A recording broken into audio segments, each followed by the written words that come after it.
हाँ जी, तो स्वागत है आप सभी का हमारे यूट्यूब चैनल राजमीणा ऑफ़िशियल पर। तो अभी मैं जो है आरएस मेंस के लिए एक सीरीज़ शुरू कर रहा हूँ जिसके अंदर शॉर्ट नोट्स की वीडियोज़ मैं इसके अंदर आपको अपलोड करवाऊँगा। रिवीज़न वीडियोज़ होगी जो लगभग 2-3 घंटे में मतलब 2 घंटे के समथिंग में ये जितने भी छोटे सब्जेक्ट है, एक-एक सब्जेक्ट 2-2 घंटे के हिसाब से इसमें मैं कंप्लीट रिवीज़न करूँगा सिलेबस के अकॉर्डिंग। और ये वीडियो उनके लिए ज़्यादा हेल्पफुल होगा जो या तो स्प्रिंग बोर्ड के स्टूडेंट हैं या फिर जिन्होंने स्प्रिंग बोर्ड का कंटेंट पढ़ रखा है और उसको कम से कम 4-5 बार रिवीजन खुद से कर रखा है, 3-4 बार खुद से पढ़ रखा है, तो ये वीडियो उनके लिए ज़्यादा हेल्पफुल होगा और उनको ये कंप्लीट समझ में आने वाला है। इसके अंदर जो है पहले हम 6 छोटे सब्जेक्ट को कवर करेंगे, उसके बाद में इथिक्स, पबैड, फिर वर्ल्ड हिस्ट्री और आईआर और ऐसे छोटे सब्जेक्ट जो हैं इनको हम पहले कवर कर लेंगे, फिर टेक्नोलॉजी वगैरह ऐसी चीज़ें कवर कर लेंगे। तो लगभग छोटा-छोटा जो भी मैटर है वो बहुत ही कम समय के अंदर आपको यहाँ पर अवेलेबल हो जाएगा। शॉर्ट नोट्स है जैसे कि ये बिहेवियर के शॉर्ट नोट्स है, ये लगभग 6 पेज के शॉर्ट नोट्स है, 6 पेज के अंदर मैंने कंप्लीट इसको कर रखा है। अब जैसे कि आप 1 पेज के अंदर ये जो इसमें अपने सिलेबस में पहला टॉपिक दे रखा है बुद्धि, उसके अंदर ये 5 प्रकार की बुद्धि है, तो ये 5 प्रकार की बुद्धि को जो है 1 पेज के अंदर ही यहाँ पर लिख रखा है और इसमें सब कंप्लीट सारी की सारी बातें आ चुकी है और सिलेबस से ज़्यादा अभी तक जो भी क्वेश्चन पूछे गए हैं बुद्धि से, उससे भी एक्स्ट्रा बातें इसके अंदर है।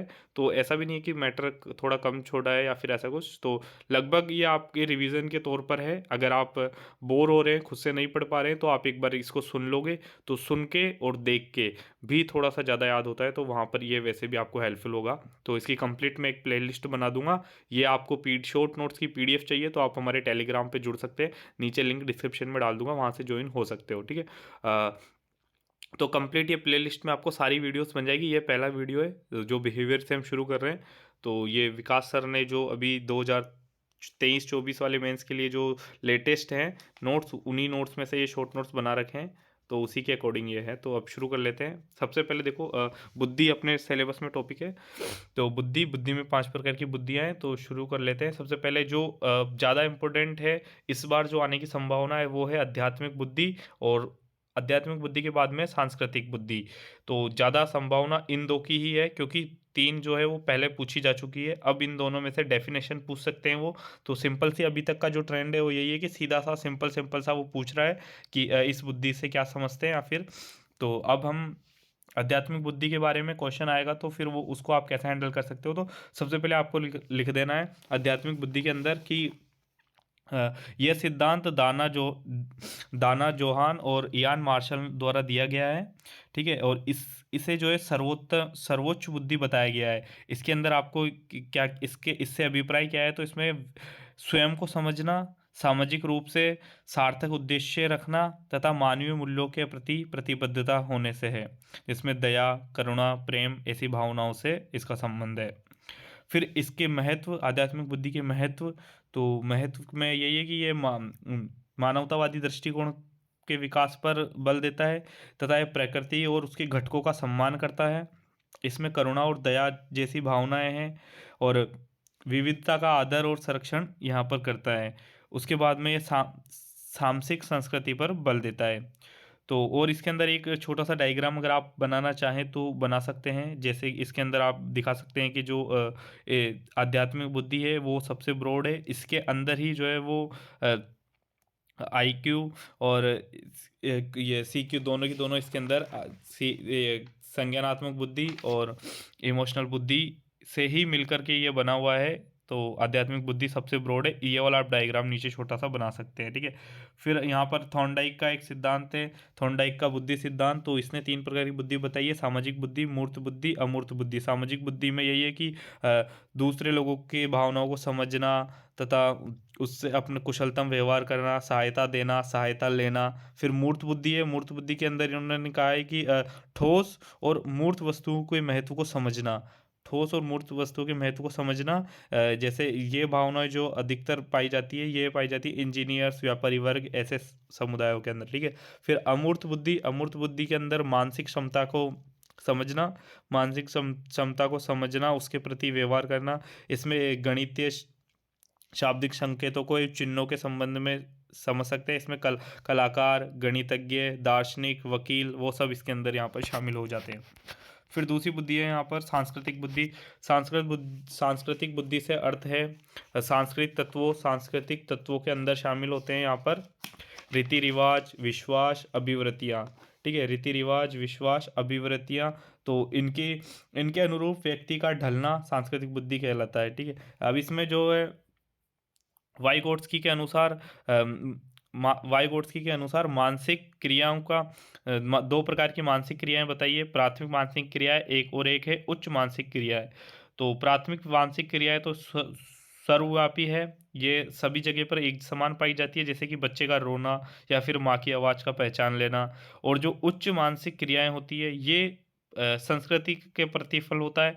जहाँ पर जैसी संस्कृति होगी वहाँ पर वैसी पाई जाएगी। जैसे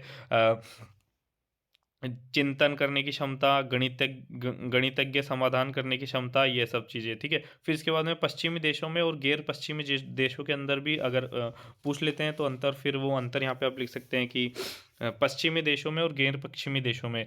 तो पश्चिमी देशों के अंदर तो है व्यक्ति के ऊपर अत्यधिक जोर दिया जाता है। व्यक्ति में विश्लेषण करने की क्षमता, अच्छा निष्पादन करने की क्षमता, लक्ष्य उन्मुख होना तथा उपलब्धि उन्मुख होना और तार्किकता आदि ऐसे लक्ष्यों ऐसे मूल्यों पर बल दिया जाता है। तथा ये होती है व्यक्तिपरक बुद्धि होती है। ठीक है, इसमें व्यक्तिपरक उपलब्धि पर बल दिया जाता है कि एक व्यक्ति ने क्या उपलब्धि हासिल की है उस पर बल देता है। और ये तकनीकी बुद्धि भी, इसे ही तकनीकी बुद्धि कहते हैं। और जो गैर पश्चिमी देश होते हैं जैसे कि भारत जैसे देश, वहाँ पर संज्ञानात्मक बुद्धि के साथ साथ में सामाजिक संबंधों पर भी बल दिया जाता है और ये सामूहिकता पर बल दिया जाता है। यहाँ पर पश्चिमी देशों में तो व्यक्ति परक बुद्धि होती है, जबकि यहाँ पर सामूहिकता पर बल दिया जाता है। जैसे इस बुद्धि को तकनीकी बुद्धि कहते हैं, वैसे ही गैर पश्चिमी देशों की बुद्धि को समाकलित बुद्धि का नाम दिया गया है। जैसे कि अभी आप करंट से इसको जोड़ सकते हो कि सर्वे भवन्तु और वसुदेव कुटुम्बकम, one earth, one family, one future, ऐसे वैश्विक पर्यावरण वाले जुड़ाव वाले मुद्दों को आप यहाँ पे ऐड कर सकते हो। ठीक है, तो दो बुद्धि सिंपल से आपको इनकी डेफिनेशंस याद करनी है कि इसमें तो है आध्यात्मिक बुद्धि में है कि स्वयं को समझना, सामाजिक रूप से सार्थक उद्देश्यों तथा मानवीय मूल्यों के प्रति प्रतिबद्ध होना। और सांस्कृतिक बुद्धि के अंदर है कि सांस्कृतिक तत्वों, रीति रिवाजों, विश्वासों, अभिवृत्तियों के अनुरूप बुद्धि का ढलना। ठीक है, दो सीधी सी बातें ये लिखनी है आपको। फिर यहाँ पर है भावनात्मक बुद्धि। तो भावनात्मक बुद्धि सेलोवी तथा मेयर ने 1990 के अंदर अपनी बुक के अंदर इमोशनल इंटेलिजेंस के अंदर इसके बारे में लेख लिखा है तथा वहाँ पर इसको दिया गया है। तो इन्होंने क्या कहा है कि अपने तथा दूसरे के संवेगों को समझना, उनमें विभेद करना तथा प्राप्त सूचनाओं में चिंतन व उसको व्यवहार में निर्देशित करना, यही जो है वो भावनात्मक बुद्धि है। दूसरों के संवेगों को समझना, उनमें विभेद करना, अपने तथा दूसरों के संवेगों को समझना, उनमें विभेद करने की योग्यता तथा प्राप्त सूचनाओं के आधार पर चिंतन व व्यवहार में निर्देशित करना, यही है। फिर यहाँ पर 1955 के अंदर डैनियल गोलमैन ने एक लेख लिखा था, emotional intelligence it's can better more than IQ. तो इसमें इन्होंने बताया कि जो भावनात्मक बुद्धि है ये जन्मजात नहीं होती तथा इसे जो है वो अपन अर्जित भी कर सकते हैं। और इसमें जो व्यक्तिगत निर्माण के अंदर आईक्यू का 20% योगदान होता है, लेकिन ईक्यू का 80% यहाँ पर योगदान होता है। फिर उन्होंने एक बुक लिखी जिसमें बुक का नाम है व्हाट मेक्स ए लीडर। इसने 5 आयाम यहाँ पर बताए गए हैं। ठीक है, इन्होंने अपनी पुस्तक के अंदर संवेगात्मक बुद्धिमत्ता के 5 आयाम बताए गए हैं। तो कौन कौन से हैं? तो आत्म जागरूकता, आत्म नियमन, आत्म अभिप्रेरणा। तो आप इसको ऐसे याद रखो। ठीक है, जो बीच बीच में कुछ ट्रिक्स जो मैंने बनाई हैं तो वो मैं आपके साथ शेयर करूंगा। अगर आपको अच्छी लगे तो आप उस ट्रिक को फॉलो कर सकते हैं, वरना उसको स्किप कर सकते हो। तो जैसे कि 5 आयाम में सबसे पहले आपको 3 याद रखने हैं।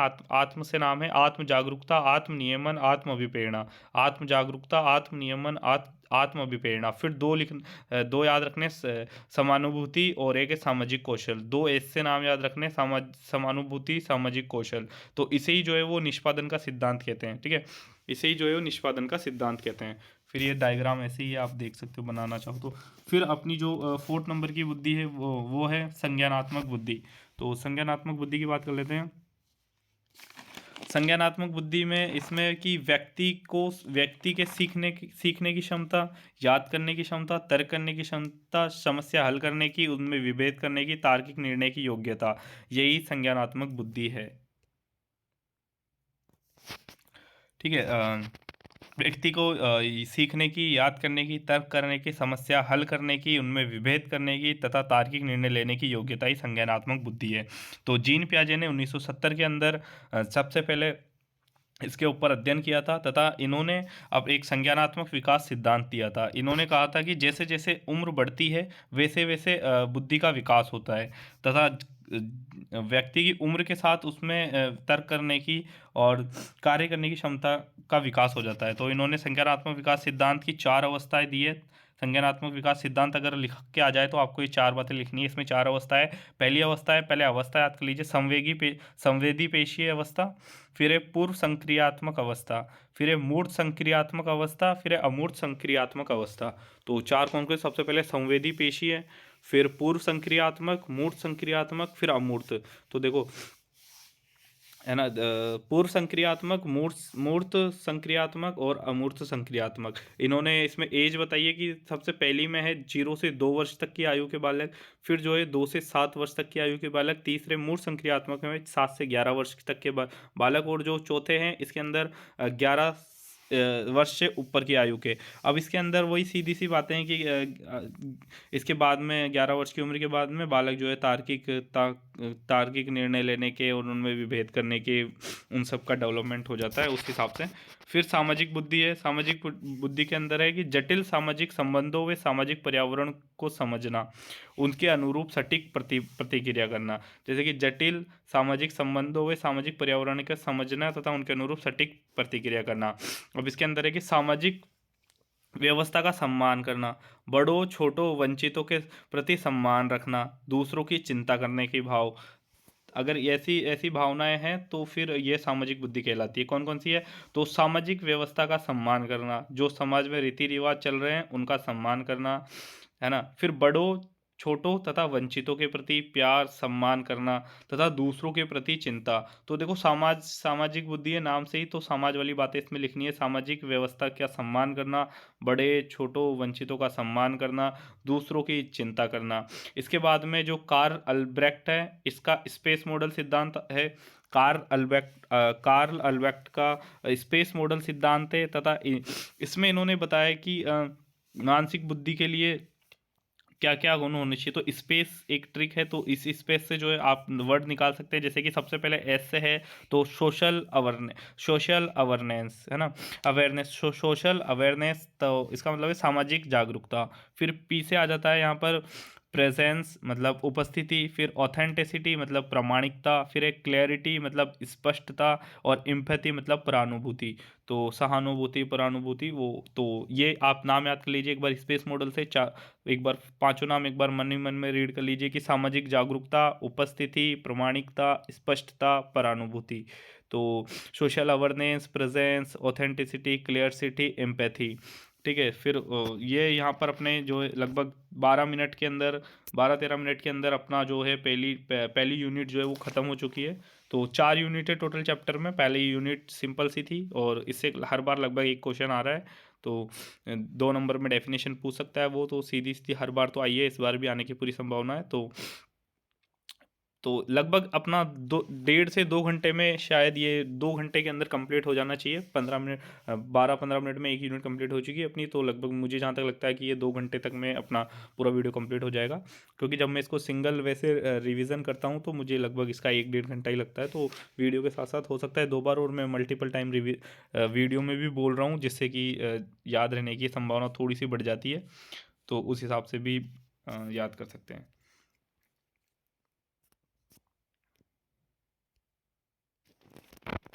तो राइटिंग का थोड़ा सा इशू रहेगा, तो वो आप अपने हिसाब से देख लेना, क्योंकि नोट्स आपके पढ़े हुए हैं तो ही आपके समझ में आएंगे। अगर आपके नोट्स पढ़े हुए नहीं हैं तो फिर आपको इतने ज़्यादा नोट्स समझ में नहीं आएंगे। तो बेटर है आप एक बार नोट्स को अच्छे से खुद रीडिंग कर लें। तो अब अपनी सेकंड यूनिट जो है वो व्यक्तित्व। तो व्यक्तित्व यहाँ पर शुरू हो गई है। तो व्यक्तित्व की सबसे पहले परिभाषा अगर कोई पूछता है तो सीधी सी लिखनी है। एनसीईआरटी के अकॉर्डिंग जो लिखी हुई है वो है कि व्यक्ति के अंदर विशिष्ट गुण होना चाहिए, विशिष्ट गुण के साथ में वह स्थायी होना चाहिए तथा उसके व्यवहार को निर्देशित करना चाहिए। तो ये 3 कीवर्ड्स आने चाहिए, ये आप अंडरलाइन भी कर सकते हैं, विशिष्ट गुण, स्थायी तथा व्यवहार को निर्देशित। फिर जो ऑलपोर्ट है, ऑलपोर्ट के अनुसार इन्होंने मनोशारीरिक पद्धतियों के अनुसार व्यक्तित्व के गुण बताएं कि एक शारीरिक व मानसिक गुणों को शारीरिक व मानसिक गुण होने चाहिए तथा वह गतिशील होने चाहिए। फिर जो कैटल है, कैटल के अनुसार व्यक्ति के व्यवहार का पूर्वानुमान लगाया जा सके, जैसे कि भविष्यवाणी संभव हो ऐसे व्यवहार, किसी के व्यवहार को देख के, जैसे कि कोई भी, जैसे कि गांधी जी हैं तो उनके व्यवहार को देख के, या फिर अपन कुछ किसी भी मैटर के अंदर हम सोच सकते हैं कि किसी भी आंदोलन या फिर कुछ भी करना है तो फिर गांधी जी को यदि बुलाया जाता है तो फिर वो उसको शांतिपूर्ण तरीके से करेंगे। इसी तरह से अपन उनसे भविष्यवाणी कर सकते हैं, या फिर कोई भी जैसे कि तारक मेहता वाले शो के अंदर जो सोडी होता है तो अपन उसके व्यवहार को पहले से ही बता सकते हैं कि वो आते ही वहाँ पर लड़ाई दंगे या फिर ऐसे ही माराकुटी वाली ही बातें करता है, तो उस हिसाब से। अब जो यहाँ पर इसकी विशेषता है, तो इसकी विशेषताओं में वही बातें लिखनी है जो आपने ऊपर लिखी है कि ये शारीरिक व मानसिक घटकों पर आधारित होता है तथा यह प्रत्येक के लिए अलग अलग होता है तथा विशिष्ट होता है, ये स्थायी होता है, यह गत्यात्मक शैली का होता है, यह आंतरिक तथा बाहरी मांगों के अनुरूप परिवर्तन कभी कभी हो जाता है। फिर व्यक्तित्व के निर्धारक तत्व, जो कि अपने सिलेबस के अंदर ही पॉइंट दे रखा है, पहला पॉइंट यही दे रखा है, शील गुण के प्रकार, व्यक्तित्व के निर्धारक और व्यक्तित्व आकलन। तो जो व्यक्तित्व के निर्धारक हैं, तो व्यक्तित्व के निर्धारक दो प्रकार से हैं कि जैविक या आनुवांशिक या फिर पर्यावरणीय। जैविक का मतलब जो माता पिता से अनुवांशिकता से होता है, और पर्यावरणिक जो कि बाहर के वातावरण से मिलता है। तो जैविक घटक व्यक्ति का निर्धारण कैसे होता है, तो व्यक्ति के व्यवहार का निर्धारण कैसे होता है, सबसे पहले तो शारीरिक और मानसिक। तो जो शारीरिक तो कैसे, रंग, रूप, लंबाई, हाइट, कद काठी, तो ये सब अपने पेरेंट्स वगैरह पे जाता है, तो उस हिसाब से रहता है। फिर जो मानसिक होता है, मानसिक के अंदर हार्मोन्स वगैरह होते हैं, कोई चिड़चिड़ापन होता है, किसी में कोई बीमारी होती है जो अनुवांशिकता से होती है, जैसे किसी के थायराइड हार्मोन अत्यधिक वो होता है, किसी में यौन ग्रंथियाँ होती है, पीयूष ग्रंथियाँ, एड्रिनल ग्रंथि। तो ऐसी सब चीज़ों से आपको यही लैंग्वेज आपको खुद को बनानी है। मैंने काफ़ी शॉर्ट नोट्स बनाए, तो इसीलिए कह रहा हूँ कि ये नोट्स तो देखो खुद के ही ज़्यादा सफिशिएंट होते हैं, खुद के नोट्स बनाओ तो ज़्यादा बेटर है। बट ये है कि रिवीजन के तौर पे आपने ये सब चीज़ें पढ़ रखी है तो आपको भी पता है कि फिर क्या क्या उनमें कीवर्ड काम के होते हैं। फिर पर्यावरण के आधार पर 3, फिर पर्यावरण में जैसे कि माता पिता, यदि माता पिता ज़्यादा लाड प्यार प्रेम से रखते हैं तो फिर वो उसके ऊपर नकारात्मक प्रभाव पड़ता है। और समाज या रिश्तेदार और समाज से अगर आपका मेल मिलाव है, उनसे अच्छा व्यवहार है, तो फिर व्यक्ति के अंदर भी जो है वो दूसरों के प्रति विश्वास, मेल मिलाप जैसी भावनाएं विकसित होगी। और मित्र और जो आसपास का परिवेश होता है उससे भी प्रभाव पड़ता है। फिर व्यक्तित्व के अध्ययन के लिए प्रमुख उपागम जो दिए गए हैं, तो वो हम यहाँ पर 5 उपागम पढ़ने वाले हैं। तो 5 उपागमों के बारे में सबसे पहला जो उपागम है वो है यहाँ पे हिप्पोक्रेट्स का। तो यदि वो पूछता है कि हिप्पोक्रेट्स के अनुसार व्यक्तित्व अध्ययन के प्रमुख उपागम लिखिए, तो फिर आपको ये 4 पॉइंट बताने होते हैं। तो हिप्पोक्रेट्स के अनुसार उसने जो है वो व्यक्ति का अध्ययन किया है शरीर में जो द्रव उपस्थित होता है उसके अनुसार। तो उसने यहाँ पर 4 प्रकार के व्यक्तित्व बनाए: उत्साही, कोपशील, विवादी, श्लेष्मिक। उत्साही, कोपशील, विवादी, श्लेष्मिक। तो उत्साही, कोपशील, विवादी, श्लेष्मिक। उत्साही के अंदर सोडी को याद कर लीजिए आप, तारक मेहता वाले सोडी को। तो इसके अंदर जो है रक्त, जो द्रव होता है वो अधिक, जिस द्रव की अधिकता पाई जाती है उस हिसाब से, तो रक्त, यहाँ पर रक्त ज़्यादा है। तो इसकी ये सक्रिय रहेंगे, ऊर्जावान रहेंगे तथा आशावादी रहेंगे। तो इनकी विशेषता क्या क्या है? इनमें द्रव पाया जाता है, रक्त, और जो ये इनकी विशेषता है, सक्रिय हैं, ऊर्जावान है, आशावादी है। फिर जो दूसरे नंबर पे है वो है कोपशील। कोपशील के अंदर काला पित्त जो द्रव होता है वो होता है पीला पित्त। कोपशील में द्रव कौन सा पाया जाता है? पीला पित्त। और इनकी जो विशेषता है वो ये है कि ये बहिर्मुखी होते हैं, स्वतंत्र निर्णय लेते हैं, बेचैन होते हैं तथा क्रोधी होते हैं। तो बेचैन होते हैं, क्रोधी होते हैं, स्वतंत्र निर्णय लेते हैं, बहिर्मुखता होते हैं तथा इनमें पीलापित पाया जाता है। फिर जो विवादी होते हैं, विवादी के अंदर कालापित। विवादी के अंदर आप वही तारक मेहता वाले शो में जो तो पोपटलाल को आप यहाँ पे सेंटर में रख के याद कर सकते हो। तो इसमें अ, ये विवादी होते हैं, हर जगह पर विवाद करते हैं, कालापित प्रधान पाया जाता है तथा अंतर्मुखी होते हैं। और ये विश्लेषण अध्ययन करते हैं, हर चीज़ का जो है पूरा की पूरा विश्लेषण करके अध्ययन करते हैं तथा ये चिंतक होते हैं।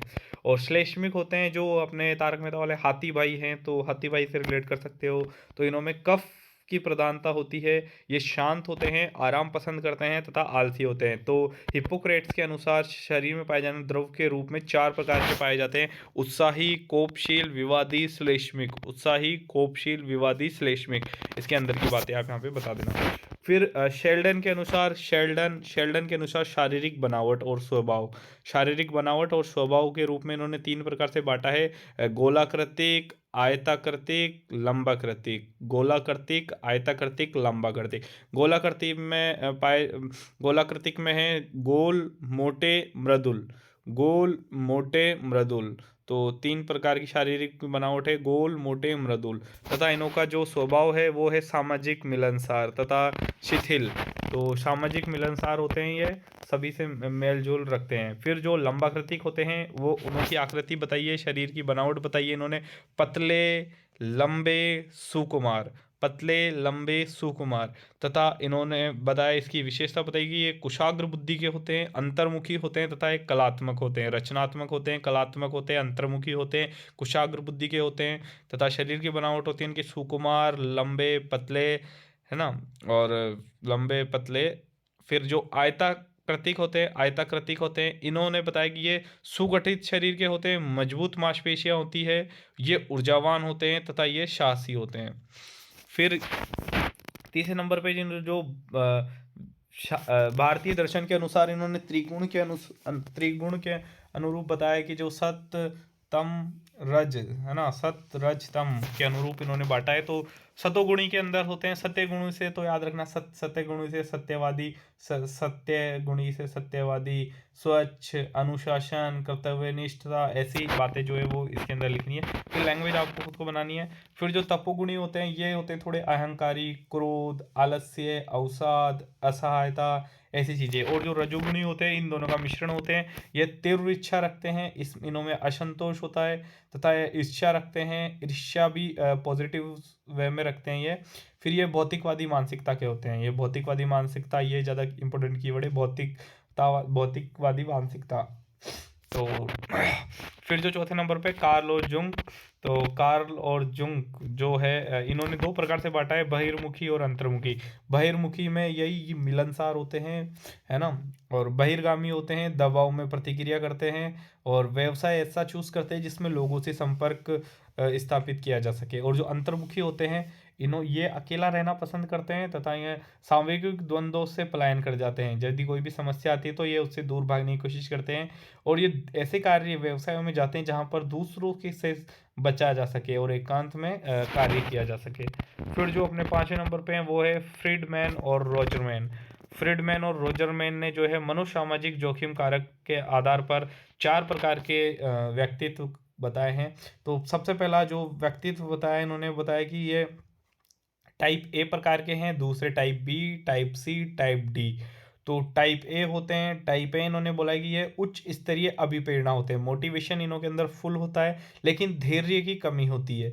ये इनको लगता है कि समय की कमी है। जैसे अपने आरएस के अंदर यही होता है कि मोटिवेशन तो फुल होता है लेकिन अब हमें लगता है हम इतने लंबे समय तक आरएस के अंदर टिके नहीं रह सकते, क्योंकि यहाँ पर जो है वो 3 साल में 5 साल में वैकेंसियाँ कंप्लीट होती है, तो फिर वहाँ थोड़ा सा हम धैर्य खो देते हैं। समय हमें हर बार लगता है कि समय यहाँ पर कम है, क्योंकि आपको पता है कि अभी जो है वो 3 महीने में मेंस कर होने वाला था, तो अपने को लगता है कि समय अपने लिए यहाँ पर कम है, हमेशा ही ऐसा लगता है। फिर जो इनमें कार्यबोझ अत्यधिक होता है, जैसे कि सिलेबस बहुत ज़्यादा है, इसको कैसे पढ़ेंगे इतने कम समय में, वो सब चीज़ें।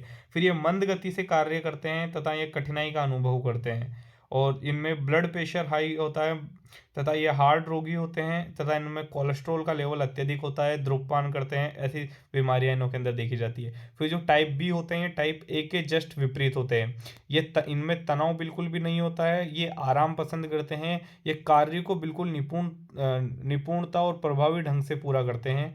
ये रचनात्मक होते हैं तथा लक्ष्यों के प्रति धीरे धीरे कार्य करते हैं और ये दबाव में नहीं आते हैं तथा इनमें सहनशीलता भी अत्यधिक होती है। तो टाइप ए का जस्ट अपोजिट टाइप बी। फिर टाइप सी, सी से याद रखना कैंसर, सी से कैंसर। तो सी से इनों के अंदर कैंसर होता है। कैंसर क्यों होता है? क्योंकि ये जो इच्छाओं का दमन कर देते हैं, ये अपनी इच्छाओं का दमन कर देते हैं। ये धैर्यवान होते हैं, आज्ञाकारी होते हैं, सहयोगशील होते हैं, क्योंकि इनों के अंदर जो भी इच्छा होती है, क्रोध, गुस्सा, ऐसी चीज़ों का दमन कर देते हैं और सामने वाले के अनुरूप कार्य करते हैं। उनकी आज्ञा को मानते हैं, उनका बिल्कुल सहयोग करते हैं और अपने अंदर धैर्य बनाए रखते हैं। फिर जो टाइप डी होते हैं, टाइप डी, डी से डिप्रेशन, टाइप डी, डी से डिप्रेशन। तो डिप्रेशन मतलब ये आशावादी लोग होते हैं, इनों के अंदर नकारात्मक संवेग होते हैं, ये चिड़चिड़े होते हैं, थोड़े गुस्सैल होते हैं, ये भावनाओं को व्यक्त नहीं करते हैं। तो फ्रीडमैन और रोजरमैन के अनुसार 4 प्रकार के व्यक्तित्व बताए गए हैं।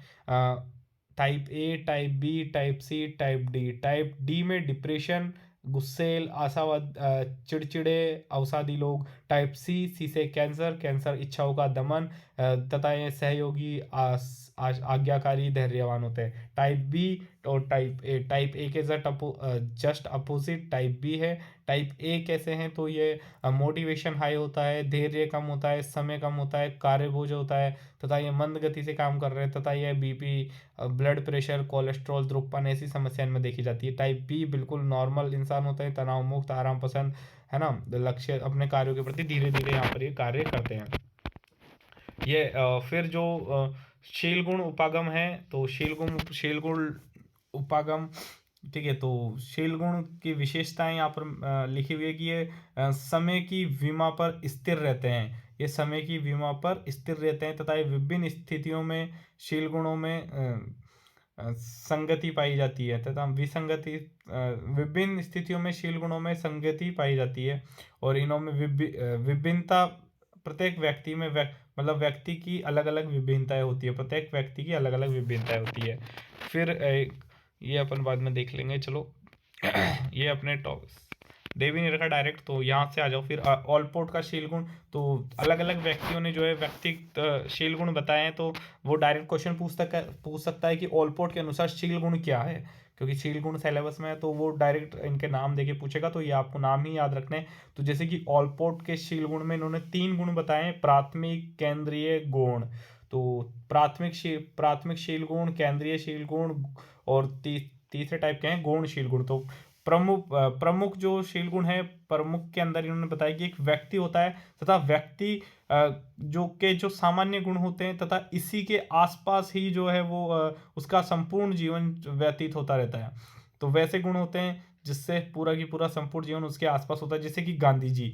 तो गांधी जी के अंदर यही उनका प्रमुख गुण है कि वो जो है वो शांत हैं, अहिंसक है, ठीक है। तो ऐसी प्रकृति उनकी है, तो उसके अनुरूप ही जो है वो संपूर्ण उसके जीवन उनका उसके आसपास घूमता है, वो तो उनके प्रमुख गुण होते हैं। फिर जो केंद्रीय गुण होते हैं, केंद्रीय गुण कुछ ऐसे गुण होते हैं, 4-5 या 5-6 ऐसे कुछ विशिष्ट गुण होते हैं जो वह नौकरी पत्रों में लिखते हैं, जैसे कि ईमानदारी, सत्यनिष्ठता, ऐसी चीज़ें वो अपने टाइम पंचुअल, तो ऐसी चीज़ें वो अपने नौकरी पेशे में लिखते हैं। तो इसे बोलते हैं कि इसमें व्यक्ति के निर्माण में जो सहायक होते हैं वो उसमें प्रमुख 5-6 गुण होते हैं तथा एक कम प्रभावी होते हैं, नौकरी पत्र में लिखे जाते हैं। फिर जो तीसरे टाइप के हैं गौणशील गुण, ये हैं सबसे कम प्रभावी होते हैं तथा यह विशेष परिस्थितियों में बनते हैं। विशेष परिस्थितियों का अर्थ है कि जैसे कि परिस्थितियां नहीं है तो फिर उनमें वो चीज़ें नहीं है, जैसे कि गरीबों को देखकर दया आ जाती है, फिर महिलाओं का प्रति सम्मान करने लग जाते हैं, ठीक है। जैसे भाषण देने जाते हैं तो फिर वहाँ पर कांपने लग जाते हैं थोड़े से, और वरना वो उनों के अंदर गुण नहीं होते हैं, ठीक है। अब फिर जो रेमंड कैटल के अनुसार जो इन्होंने व्यक्ति का वर्गीकरण किया है, ठीक है, जो शील गुण इन्होंने बताए हैं रेमंड कैटल ने, तो 2 प्रकार के बताए हैं। पहला है सरफेस, एक है सरफेस, दूसरा है सोर्स। तो सोर्स मतलब कि मूल विशेषक, सोर्स तो होते हैं मूल विशेषक, सरफेस होते हैं सतही गुण जो कि सेकेंडरी होते हैं। तो जो मूल या फिर जो सोर्स होते हैं वो होते हैं ये अधिक स्थिर होते हैं तथा व्यक्ति का निर्माण इन्हीं मूल आधारों पर होता है, व्यक्ति का निर्माण इन्हीं मूल आधारों पर होता है, जैसे कि भावनात्मक स्थिरता, चिड़चिड़ापन है या शांत है, ये मुख्य आधार है। जैसे कि भावनात्मक स्थिरता, कि वो चिड़चिड़े हैं या फिर शांत है। फिर जो सतही गुण होते हैं ये व्यक्ति के गुण को दर्शाने में के लिए तो जो व्यक्ति के अंदर दर्शन योग्य जो गुण होते हैं ये उसे दर्शाते हैं। जैसे कि ये जो इन्हें जो है प्रत्यक्ष इनका जो प्रक्षण है वो आसानी से किया जा सकता है तथा ये स्रोत गुणों से अंतर्क्रिया से बनते हैं तथा जैसे कि सोर्स और सरफेस इन सरफेस जो बनते हैं वो सोर्स के अकॉर्डिंग ही बनते हैं तथा ये दोनों आपस में अंतर्क्रिया करते हैं तभी जो है वो सरफेस का महत्व होता है।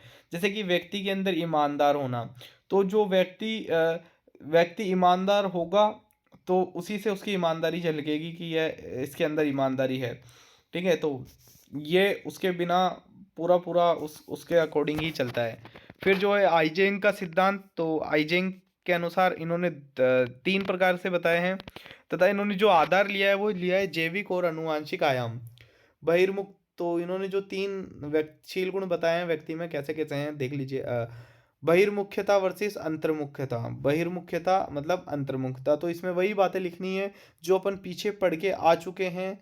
कौन कौन सी जो शारीरिक बनावट के अंदर अपन ने पढ़ी थी कि एक तो मिलनसार होते हैं तथा एक तो और एक जो लंबाकृतिक और एक गोलाकृतिक। तो गोलाकृतिक जो होते हैं वो बहिर्मुख्यता होते हैं और जो अंतर्मुखता होते हैं वो लंबाकृतिक होते हैं। तो वही वाली बातें हैं, सिंपल सिंपल सी बातें हैं। बस आपको तो ये कीवर्ड याद होने चाहिए कि आइजेंक ने 3 प्रकार के कौन कौन से शील गुण बताए हैं। अंतर्मुख्यता, बहिर्मुख्यता, तंत्रिका तापी बनाम संवेगिक स्थिरता, मनस्तापिक बनाम सामाजिकता। तो मनस्तापिक बनाम सामाजिकता, तंत्रिका तापी बनाम सांवेगिक स्थिरता, बहिर्मुखता बनाम अंतर्मुखता। तो बहिर्मुखता का अर्थ है कि किस किस मात्रा तक व्यक्ति में सामाजिक उन्मुखता पाई जाती है। तो सामाजिक विमुखता पाई जाती है। तो ये 2 प्रकार के बहिर्मुखता में मिलनसार होते हैं तथा अंतर्मुखता में ये आत्म केंद्रित होते हैं। फिर वही तंत्रिका तापी वर्सेस सांवेगिक स्थिरता। तंत्रिका तापी वर्सेस सांवेगिक स्थिरता में है कि लोगों में किस मात्रा तक भावनाओं का नियंत्रण होता है। जैसे कि तंत्रिका तापी में दुश्चिंता, चिड़चिड़ापन आदि। और जो सांवेगिक होते हैं, सांवेगिक के अंदर शांत, संयम, विश्वसनीय, इस प्रकार की भावनाएं पाई जाती है। तो ये वही पता लगाता है कि किस मात्रा तक जो है वो भावनाओं का नियंत्रण यहाँ पर कर सकते हैं। फिर जो तीसरे हैं वो है मनस्तापी और सामाजिकता। तो ये दोनों आयामों से अंतःक्रिया करते हैं तथा मनस्तापी का अर्थ है कि यह आक्रामक होते हैं, समाज विरोधी होते हैं, चिड़चिड़े इस टाइप के होते हैं। और जो सामाजिक होते हैं ये होते हैं हितवादी, सहयोगवादी, विश्वसनीय, इस टाइप के होते हैं। तो फिर 3 प्रकार के। फिर जो चौथे हैं ये हैं यहाँ पर व्यक्तित्व। ये जो है व्यक्तित्व का पंचकारक मॉडल। अगर पूछता है कि व्यक्तित्व का पंचकारक मॉडल कैसा है, 5 नंबर में आ सकता है ये कि व्यक्ति का पंचकारक मॉडल कैसा है। तो आपको लिखना है कि पॉल कोस्टा और रॉबर्ट मैक्रो। पॉल कोस्टा और रॉबर्ट मैक्रो के अनुसार जो इन्होंने बताएं, इसे याद करने की ट्रिक है ओशियन। तो ओशियन से OCEAN, ओ से है तो है ओपन, ओपननेस मतलब कि अनुभवों का खुलापन मतलब कि नए विचारों को सीखना, रचनात्मकता के कार्य करना, उत्सुकता, कल्पशील।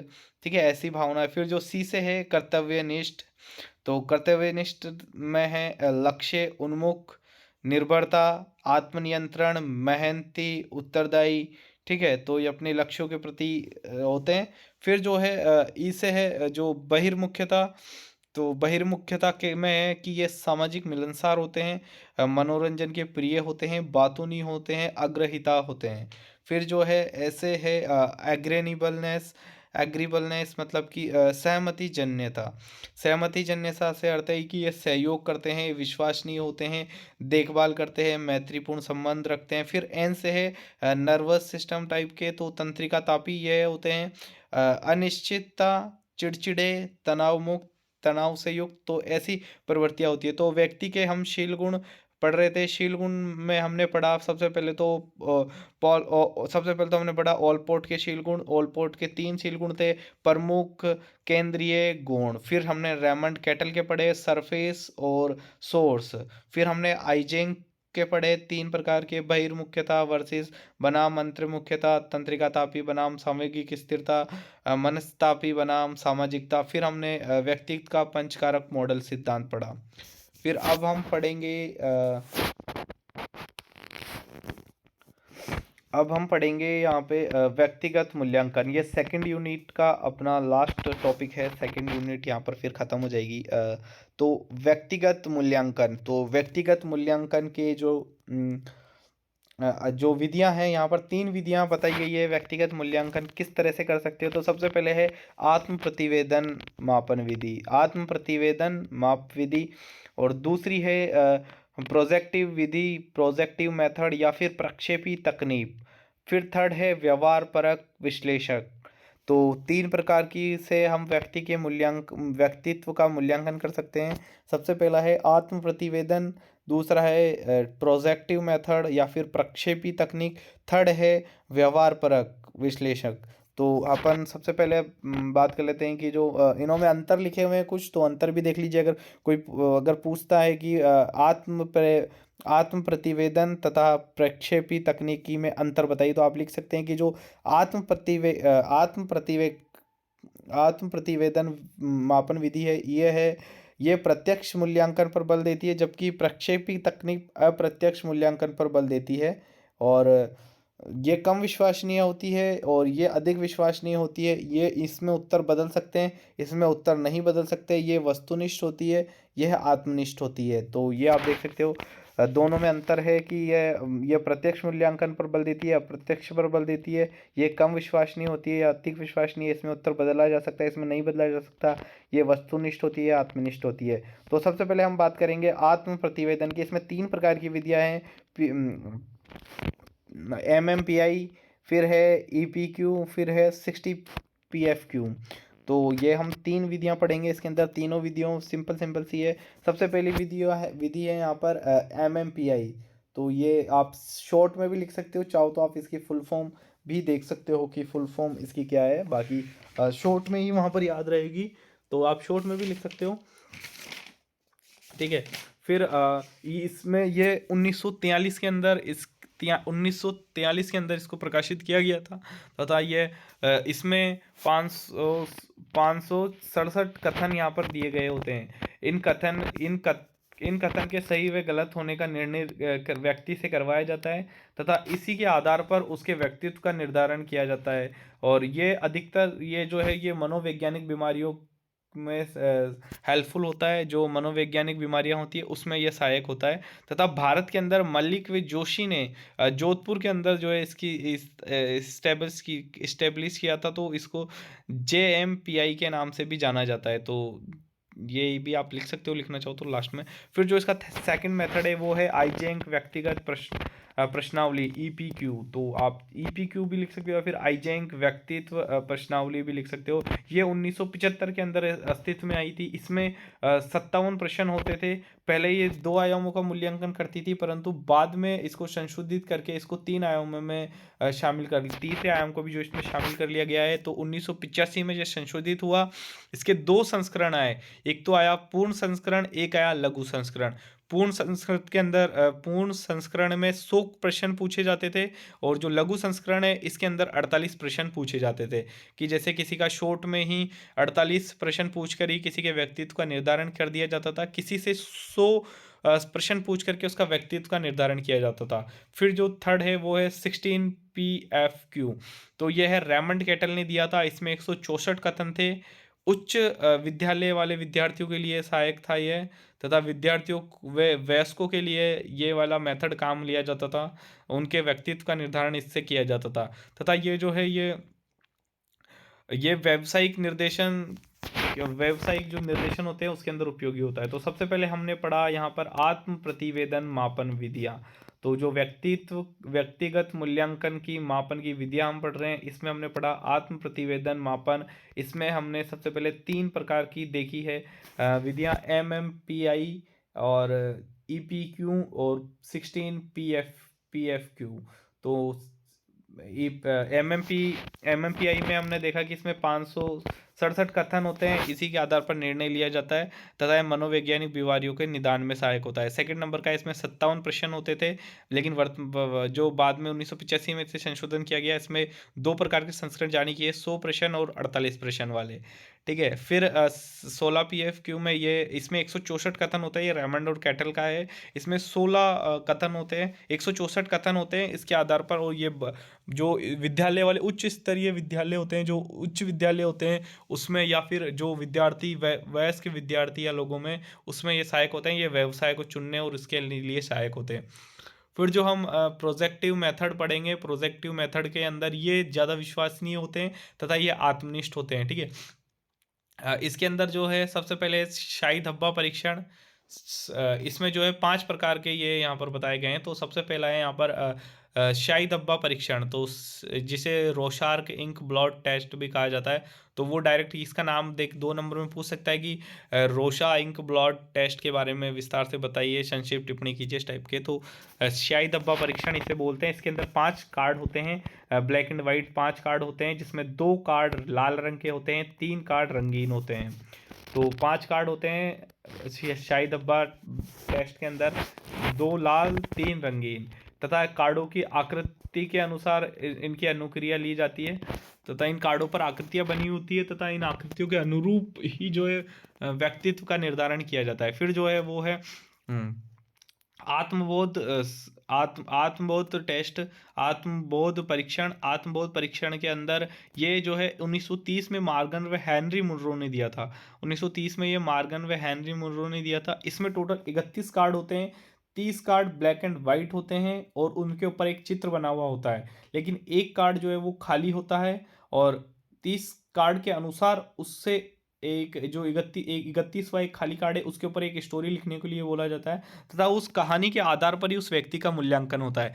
तथा इसमें 5 बातों का ध्यान रखना होता है कि वह 5 बातों को इसके अंदर जरूर लिखे, कि जैसे कि एक नायक जो हीरो होता है, एक स्टोरी का एक हीरो हो, तथा उसकी एक आवश्यकता हो कि हीरो को क्या आवश्यकता है वो होनी चाहिए। फिर उसकी एक प्रेस होना चाहिए, उसमें उसकी एक थीमा होनी चाहिए, तथा उसका परिणाम होना चाहिए, निष्कर्ष, स्टोरी का एक निष्कर्ष होना चाहिए कि वह क्या था, कि किस लिए प्रयास कर रहा है, तथा वह सब चीज़ें। उस आधार पर जो है व्यक्ति का निर्धारण, व्यक्तित्व का बताया जाता है कि इसका व्यक्तित्व किस प्रकार का है। फिर जो तीसरे नंबर की विधि है वो है वाक्य समापन विधि। तो जो वाक्य होता है, जो वाक्य समापन विधि, इसके अंदर एक अधूरा वाक्य दिया जाता है। तो जैसे कि मेरे पिता, इसके आगे उसको लिखना होता है कि ईमानदार है, अच्छे हैं, या फिर वो लिखेगा गंदे हैं, या फिर भ्रष्ट है, उस टाइप की चीज़ें। या फिर कि मैं मैं महिलाओं का फिर खाली छोड़ देंगे कि सम्मान करता हूँ, या क्या करता हूँ, इस टाइप की चीज़ें। फिर जो 4th नंबर का है वो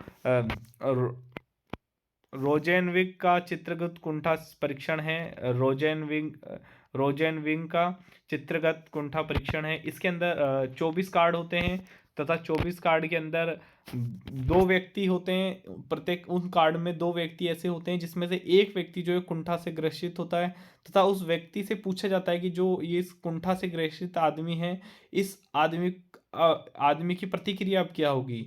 जैसे कि कोई भूखा आदमी है, उसके पास पैसे नहीं है, उस चित्र में दिखाया गया है कि एक भूखा आदमी है, बहुत दिनों से काफ़ी भूखा आदमी है, गुस्सा भी उसको आ रहा है और उसे कोई खाना नहीं दे रहा, और सामने जो है वो एक दुकान है जिसके ऊपर खूब सारा खाना रखा हुआ है। तो अब उससे व्यक्ति से पूछेंगे कि इसकी क्या प्रतिक्रिया होनी चाहिए। क्या इसे उस होटल मालिक पर अटैक करके वहाँ से खाना चुरा लेना चाहिए, उससे खाना छीन लेना चाहिए, या फिर उसे मेहनत करनी चाहिए, उस टाइप के क्वेश्चन से पूछे जाते हैं। फिर जो है 5th नंबर का है व्यक्तांकन चित्रण विधि। इसके अंदर एक कागज दिया जाता है, उस कागज के ऊपर उससे एक ड्राइंग बनाई जाती है, तथा उस ड्राइंग के अनुसार उसके व्यवहार को बताया जाता है। यदि वह लंबी उंगलियां बताएगा तो फिर उसकी बताया जाएगा कि ये जो है वो आक्रामक प्रकृति का है। यदि वह सिर बड़ा बना देता है तो फिर बताया जाएगा कि इसके जो है वो मानसिक रोगों से ग्रस्त है। तो अभी हमने पढ़ी प्रोजेक्टिव मेथड, इसमें हमने पढ़ी 5 विधियां। 5 विधियों में सबसे पहला है स्याही धब्बा परीक्षण, दूसरा है आत्मबोधन विधि, तीसरा है वाक्य समापन, रोजेनविक चित्रगत कुंठा परीक्षण, फिर है व्यक्तांकन चित्रण। तो 5 प्रकार की है। सबसे पहले स्याही धब्बा में 5 कार्ड होते हैं।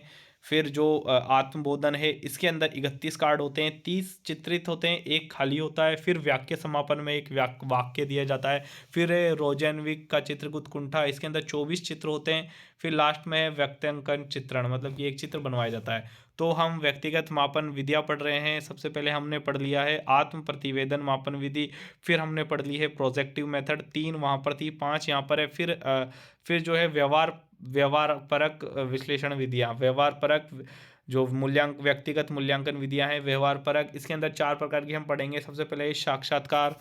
तो साक्षात्कार के कुछ व्यक्ति होते हैं जो उस व्यक्ति से लगातार क्वेश्चंस पूछे जाते हैं, उसके अलग अलग बैकग्राउंड से अलग अलग चीज़ों से क्वेश्चंस पूछते हैं, उसके अनुसार उसके व्यक्तित्व का निर्धारण किया जाता है। फिर जो सेकंड नंबर पे है वो है प्रेक्षण अर्थ देखना, मतलब कि जो प्रेक्षण विधि है उससे उसका अर्थ देखा जाता है कि व्यक्ति के व्यवहार, उसके हाव भाव, शारीरिक भाषा, उनको देख करके उसका मूल्यांकन किया जाता है। जैसे कि मैच के अंदर हम मिस्टर कूल को देखते हैं, एम एस धोनी को देखते हैं कि उनका व्यवहार कितना शांत है, तो उनके व्यवहार के अनुसार करते हैं, ठीक है। फिर जो है स्थिति परक, विशेष स्थिति में उनको रखा जाता है तथा वहाँ पर उन पे दबाव का प्रेशर डाला जाता है, कुछ ऐसे गतिविधियाँ फिर ऐसे उनके सामने समस्या उपलब्ध की जाती है जिससे कि वो उसके प्रति रिएक्ट करें। तो स्थिति परक जो होता है इसमें विशेष स्थिति में रखकर व्यवहार किया जाता है। जैसे दाब डाला जाता है तो या उस व्यक्ति को देखा जाता है कि वह गुस्सा कर रहा है या फिर उसमें धैर्य है, तो ऐसी चीज़ों का किया जाता है। फिर जो चौथा है वो है नाम निर्देशन विधि। इसके अंदर जो व्यक्ति एक दूसरे के समकक्ष होते हैं, एक दूसरे का नाम जानते हैं, एक दूसरे को अच्छी तरह से जानते हैं, तो ऐसे लोगों का चयन करवाया जाता है उनसे कि वह किस व्यक्ति का चयन करते हैं, उस आधार पे उनका अ, मूल्यांकन किया जाता है। तो ये हमने व्यवहार परक में 4 प्रकार की पढ़ी। सबसे पहले साक्षात्कार, फिर है प्रेक्षण। सबसे पहले साक्षात्कार, दूसरा है प्रेक्षण, साक्षात्कार, प्रेक्षण, फिर है स्थिति परक। तो साक्षात्कार, प्रेक्षण, स्थितिपरक, नाम निर्देशन, साक्षात्कार, प्रेक्षण, स्थितिपरक, नाम निर्देशन। तो हमने विधियाँ पढ़ दी है व्यक्तिगत मूल्यांकन की। तो व्यक्तिगत मूल्यांकन की 3 विधियाँ हैं, 3 विधियाँ थी आत्म प्रतिवेदन, प्रोजेक्टिव, व्यवहारपरक। आत्म प्रतिवेदन ने हमने 3 प्रकार की पढ़ी थी, एमएमपीआई के बाद में हमने पढ़ी थी ईपीक्यू, आइजेंग का व्यक्तिगत, फिर हमने पढ़ी 16 पीएफक्यू।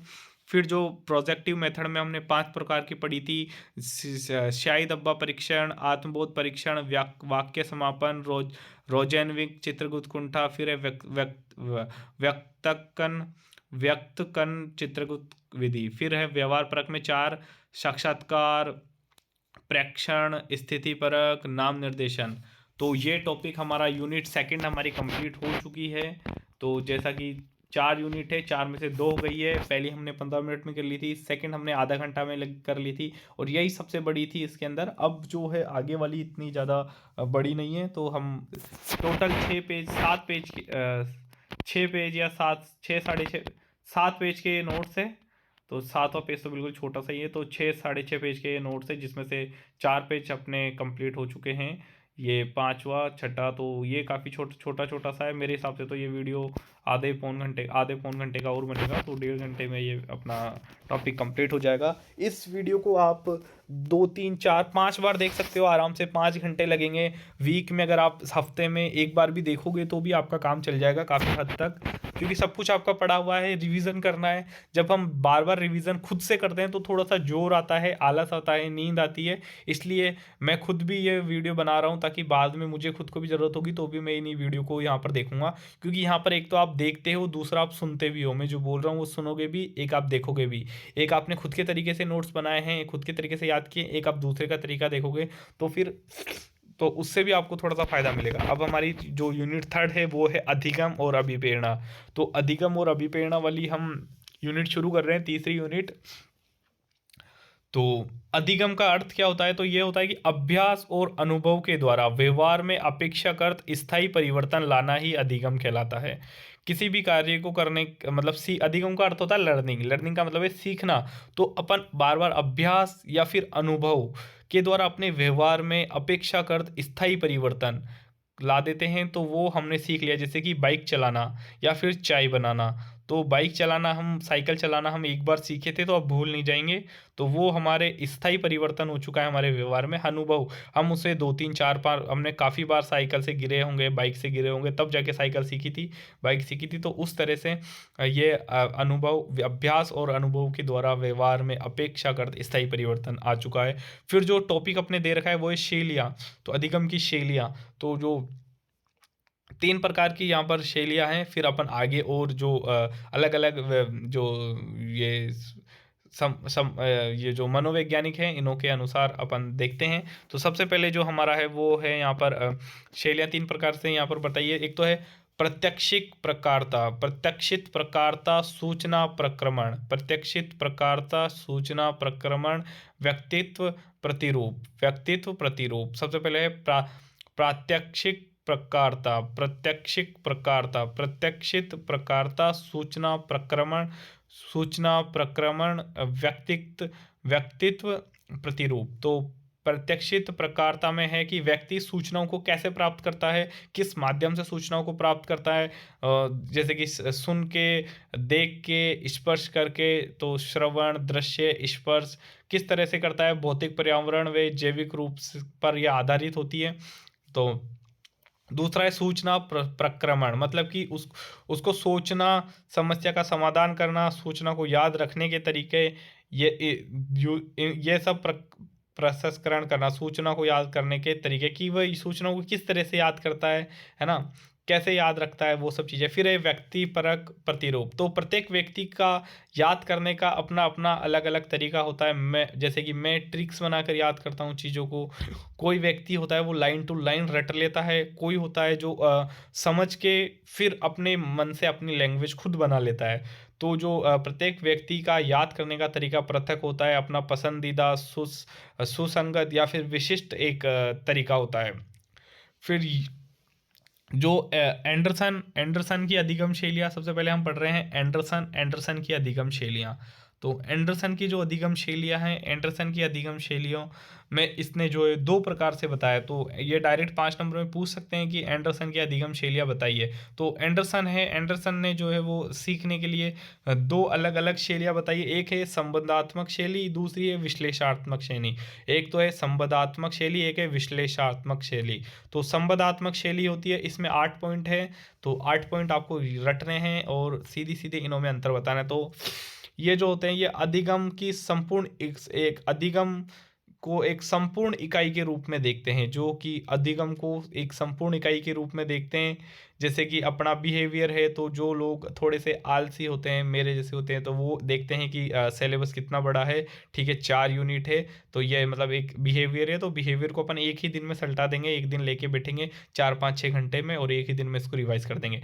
लेकिन जो ये अधिक आप इनको आर्ट्स वाले स्टूडेंट से रिलेट कर सकते हो, जैसे आर्ट्स वाले स्टूडेंट करते हैं। फिर जो विश्लेषणात्मक होते हैं ये साइंस वाले स्टूडेंट की तरह हो सकते हैं, ये एक साथ नहीं पढ़ते हैं। ये देखेंगे कि बिहेवियर पढ़ना है, बिहेवियर में कितने टॉपिक है, 4 टॉपिक है, तो ये 4 टॉपिक को बांट लेंगे कि एक दिन एक टॉपिक पढ़ेंगे, एक दिन दूसरी यूनिट पढ़ेंगे, फिर तीसरी, फिर चौथी। तो 4 दिन में सिलेबस को पूरा करेंगे, थोड़ा थोड़ा पढ़ेंगे ये, ठीक है। तो वही बातें ये साइंस वाले या आर्ट्स वाले उस तरह से रिलेट करके आप इनको याद कर सकते हो। जैसे कि अधिगम को एक संपूर्ण इकाई के रूप में देखते हैं, जबकि विश्लेषणात्मक छोटी छोटी इकाई के रूप में देखते हैं।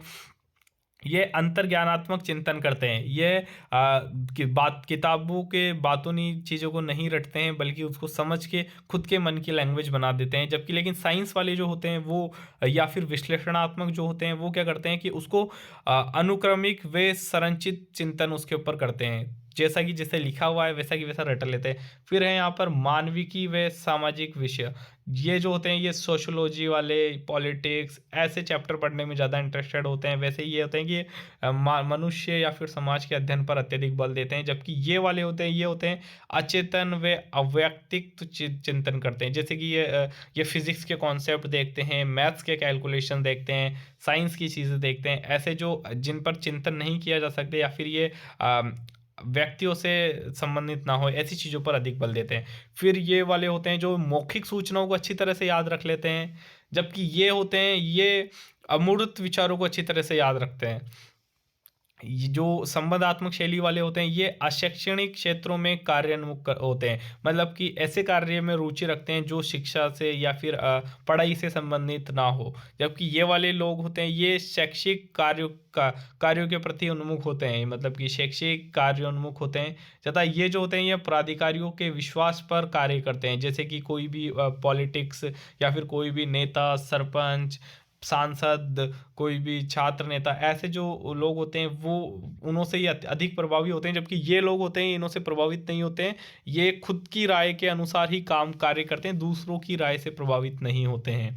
फिर जो ये होते हैं, ये संवादात्मक शैली वाले, ये होते हैं, ऐसे कार्यों से दूर हट जाते हैं जिनके अंदर प्रोत्साहन नहीं मिलता हो, जिसमें इनाम नहीं मिलता हो, मज़ा नहीं आता हो, ऐसे कार्यों से हट जाते हैं। जबकि ये वाले लोग विश्लेषणात्मक ऐसे कार्यों में भी लगे रहते हैं जिसमें प्रोत्साहन नहीं मिला हो। फिर जो ये होते हैं, ये जो पारंपरिक शैली को द्वंद्व मानते हैं, जबकि ये वाले लोग होते हैं विद्यालय परिवेश से मेल खाते हैं। ये लोग परिवर्तन नहीं चाहते हैं, जबकि विश्लेषणात्मक लोग परिवर्तन चाहते हैं। तो ये हो गया एंडरसन की शैली। इसने जो 8 प्रकार के ये जो डिफरेंस बताएं, ये आप याद कर लेना। संवादात्मक और विश्लेषणात्मक शैली, साइंस और आर्ट्स वाले स्टूडेंट रख के जितने पॉइंट्स याद है उतने पॉइंट रख देना, 5 नंबर पूछ सकते हैं। फिर जो है कोबाल्ट के अनुसार शैलियाँ, तो कोबाल्ट के अनुसार 4 प्रकार की शैलियाँ बताइए। तो इसे आप ऐसे मेरे जैसे डायग्राम बना रखा है, ऐसे ही आप माइंड में फ्रेम करना और ऐसे ही जो है इसका आंसर लिख देना। तो इसमें 4 प्रकार के कौन कौन से 4 प्रकार के हैं? एकोमोटेड एकोमोटेटिंग एकोमोडेटिंग एकोमोडेटिंग, फिर है डाइवर्जिंग डाइवर्जिंग डाइवर्जिंग, फिर है कन्वर्जिंग कन्वर्जिंग कन्वर्जिंग, फिर है एसिमिलेटिंग एसिमिलेटिंग एसिमिलेटिंग। तो 4 कौन कौन से हैं? तो एकोमोडेटिंग, डाइवर्जिंग, कन्वर्जिंग, एसिमिलेटिंग। ठीक है, तो एसिमिलेटिंग, कन्वर्जिंग, डाइवर्जिंग, एकोमोडेटिंग। तो जो एकोमोडेटिंग होता है, इसमें तो होता है कि कार्य को करना, उसको महसूस करना। डाइवर्जिंग के अंदर होता है कि महसूस करना तथा उसे देखना तथा उसे महसूस करना। फिर है एसिमिलेटिंग, इसमें है का देखना, चिंतन करना। कन्वर्सिंग में है चिंतन करना तथा कार्य को करना। ये चारों इसके अंदर शामिल किए गए हैं। फिर जो स्मृति है, ये वाला ये इसकी शैलियाँ 2 ही शैलियाँ हैं, ये 2 ही आपको याद करनी है, कोबाल्ट की शैलियाँ तथा एंडरसन के अधिगम शैलियाँ, कोबाल्ट की शैलियाँ, ये चारों नाम आपको याद रख लेने हैं। ठीक है, ये 5 नंबर में पूछ सकता है। फिर स्मृति, जो कि अपनी थर्ड यूनिट का टॉपिक है, स्मृति। ये है, स्मृति के अंदर सबसे पहला है कि स्मृति क्या होती है। डेफिनेशन है कि सूचना ग्रहण करना, लंबे समय तक बनाए रखना, याद रखना, यही हमारी स्टोरेज स्मृति है। ठीक है, तो स्मृति में जो है इसके चरण होते हैं, तीन चरण होते हैं स्मृति के। तो सबसे पहला चरण है कि कूट संकेत, किसी भी सूचना का अर्थ निकालना। सबसे पहले तो किसी भी चीज़ को आप ग्रहण करना चाहते हो तो उसका अर्थ निकालना, फिर उसे भंडारण करना, अपने माइंड में स्टोर करना, फिर है उसका उपयोग करना। कोई भी सूचना का आप कैसे उपयोग करते हैं, तो ये 3 प्रकार की होती है। जैसे कि इसके 3 चरण होते हैं: कूट संकेत निकालना, भंडारण करना और तथा ऐसी स्थिति पर जहाँ उसका उपयोग हो सके उस स्थिति में इसका उपयोग करना। फिर स्मृति अवस्था मॉडल, तो स्मृति अवस्था मॉडल होती है, इसमें जो एक टल्विन वे शिफ्रिन का जो मॉडल होता है, स्मृति अवस्था टल्विन वे शिफ्रिन का एक मॉडल है। इसमें 3 मॉडल है। सबसे पहला है संवेदी स्मृति, फिर है अल्पकालीन स्मृति, फिर है दीर्घकालीन स्मृति। 3 प्रकार की स्मृति बोलिए: संवेदी स्मृति, अल्पकालीन, दीर्घकालीन। तो सबसे पहले जो सूचना होती है, सबसे पहले हमें सूचना मिलती है, तो सबसे पहले सूचना जो होती है, सूचना के बाद में सबसे पहले वो हमारी संवेदी इस मेमोरी के अंदर, संवेदी मेमोरी में जाती है। वहाँ पर किस प्रकार से जाती है, तो सुनते हैं या फिर देखते हैं, उस प्रकार से जो है हमारी संवेदी स्टोरेज में इसका जो भंडारण स्टोरेज क्षमता होती है वो बहुत अत्यधिक होती है। यहाँ पर हम करोड़ों सूचनाओं को, लाखों करोड़ों सूचनाओं को ग्रहण करते हैं, लेकिन जो याद करने की कैपेसिटी समय होता है वो 1 सेकंड से भी कम होता है। हमने आसपास जितनी भी बसें देखी, जितनी भी बाइक्स देखी, अपन ने सब कुछ देखी और अपने माइंड में गई, लेकिन अब हमें पूछे कि कौन सी बाइक थी, कौन सी बसें थी, तो अब हम उसको याद नहीं कर पाते हैं। तो उसका ये रीज़न है कि स्टोरेज अधिक होता है लेकिन टाइमिंग कम होती है। तो पहली अवस्था। फिर जब हम किसी वस्तु को ध्यान से देख लेते हैं कि किसी भी चीज़ को, कि थोड़ा ध्यान दे लेते हैं किसी भी वस्तु पर, कि जैसे कि कोई भी बस गई या फिर कुछ भी गई, तो किसी स्पेशल चीज़ को हमने देखा तो भी सिर्फ थोड़ी देर तक वो याद रहेगी, 30 सेकंड तक। तो जो अल्पकालीन मेमोरी होती है, इसके अंदर जो भंडारण क्षमता होती है यहाँ पर कम होती है। सब सारी बातें हमें याद नहीं रहती, कुछ बातें ही हम याद कर पाते, लेकिन जो टाइमिंग या फिर जो इसकी अवधि होती है, समय सीमा या अवधि होती है, वो 30 सेकंड की होती है। तो सबसे पहले 1 सेकंड की, यहाँ पर 30 सेकंड की। वहाँ पर स्टोरेज दिखता तो यहाँ पर स्टोरेज कम है, लेकिन जब हम किसी सूचना को देख करके, है ना, उस पर ध्यान दे करके, लेकिन अब जब हमने उसका अभ्यास कर लिया, हमने एक बार हमने उसका वापस से अभ्यास कर लिया, तो फिर वो जो हमारी दीर्घकालीन मेमोरी होती है ना, उस मेमोरी में चला जाता है। यहाँ पर वो स्थायी हो जाती है। जो इसकी भंडारण क्षमता होती है वो भी अधिक होती है। जैसे कि हम हमारे स्कूल का रास्ता याद रखते हैं, कोचिंग का रास्ता याद रखते हैं, रूम का रास्ता याद रखते हैं, तो वही चीज़ है कि क्योंकि हम वहाँ पर बार बार जाते हैं। फिर जो इसकी अवधि होती है वो भी जीवन पर्यंत होती है, भंडारण क्षमता भी जीवन पर्यंत होती है। तो ये तीन तीन जो टल्विन या एटकिंसन व शिफ्रिन का जो स्मृति अवस्था मॉडल था, इसमें 3 बातें थी। तो ये तीनों बातें आप देख लीजिए। ये अगर कोई पूछता है कि स्मृति टल्विन व शिफ्रिन का स्मृति अवस्था मॉडल बताइए, तो आपको ये 3 बातें याद रखनी है, ठीक है, एटकिंसन व शिफ्रिन में। फिर जो है हमारा टल्विन का स्मृति मॉडल, तो वो तो था एटकिंसन शिफ्रिन का, ये था टल्विन का। तो आपको बस ये कीवर्ड याद रखने हैं, अंदर तो आप नॉर्मल बातें, जनरल बातें लिख देना, बस ये मेन कीवर्ड आपको याद आनी चाहिए वहाँ पर। कि जैसे टल्विन का पूछा है तो फिर आप जो है वो इसके अंदर 2 बातें ये बता पाओगे। इसने टल्विन ने जो है वो दीर्घकालीन स्मृति बताई है। इसमें भी 2 प्रकार बताया इसने, एक तो स्पष्ट स्मृति, दूसरी अस्पष्ट। स्पष्ट स्मृति क्या होती है? जो एक घोषणा परक स्मृति होती है, जैसे कि कोई डेट याद रखना, कोई तथ्य याद रखना, कोई घटना याद रखना, किसी का बर्थडे हुआ, है ना, कोई जनगणना के आंकड़े हुए, ऐसी चीज़ें। और एक होती है अस्पष्ट, जो इसे हम बोलते हैं प्रक्रियात्मक मूलक, ठीक है, प्रक्रिया मूलक होती है। ये कार्य, इसमें कार्य करना होता है, तथा फिर जो स्पष्ट स्मृति होती है ये घोषणापरक होती है। इसमें भी 2 प्रकार की होती है, एक तो घटनापरक, एक होती है अर्थगत। घटनापरक में तो वही होती है कि माँ बाप ने आपको, कभी मम्मी ने कभी पापा ने पिटाई करी हो, वो याद रह जाता है लंबे टाइम तक। एक होता है अर्थ, जैसे कि 2+2 निकालना अब हम सीख गए हैं, 6 होता है, 6+2 निकालना 8 होता है। तो ये हम सीख चुके हैं, तो ये हमारी स्थायी मेमोरी में चला जाता है, दीर्घकालीन मेमोरी में चला जाता है।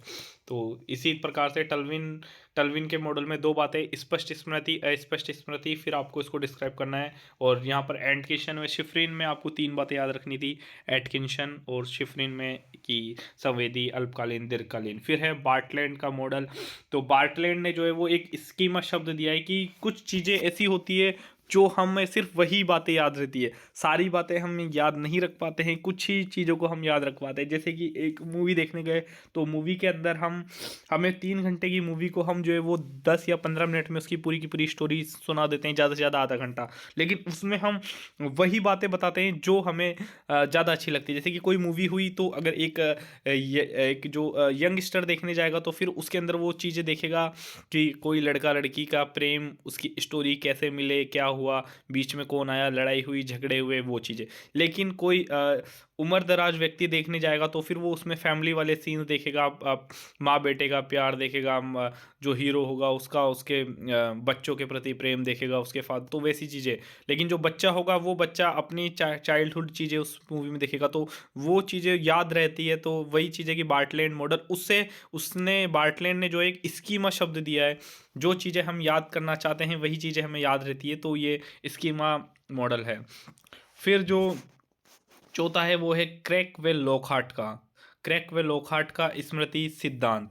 तो इसने कहा है कि 2 प्रकार से हम जो है वो याद रख सकते हैं चीज़ों को। एक तो है उथला प्रसंस्करण, एक है गहन प्रसंस्करण। यदि आप चीज़ों को जो है वो ऊपर-ऊपर से सरफेस से हेडिंग पढ़ते हुए जाओगे या फिर नॉर्मल पढ़ोगे, तो फिर ये आपको थोड़ा कम समय तक याद रहेगी, है ना? और लंबे समय तक याद नहीं रह पाएगी, थोड़ा ही समय तक याद रहेगी। लेकिन जो गहन प्रसंस्करण है, यदि आप किसी को बहुत अच्छी तरह से समझ के, रट करके नहीं बल्कि समझ करके चीज़ों को देख लेते हो, तो फिर वह आपकी जो है वो स्थायी मेमोरी में चली जाती है। थोड़ा दीर्घकालीन तक उथला या फिर निम्न प्रसंस्करण से लंबे समय तक आपको याद रहती है। तो वही चीज़ें हैं ये।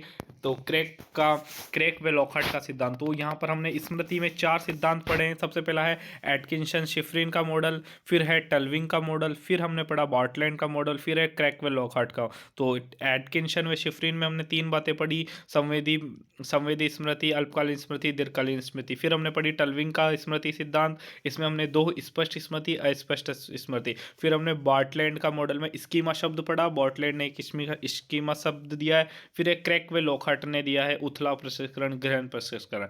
तो सीधे सीधे आपको ये रटने हैं कि क्रैक लॉकहार्ट ने कौन से 2 दिए हैं, तो उथला व गहन। फिर जो एटकिंसन शिफ्रिन ने 2 दिए हैं, स्पष्ट और ये।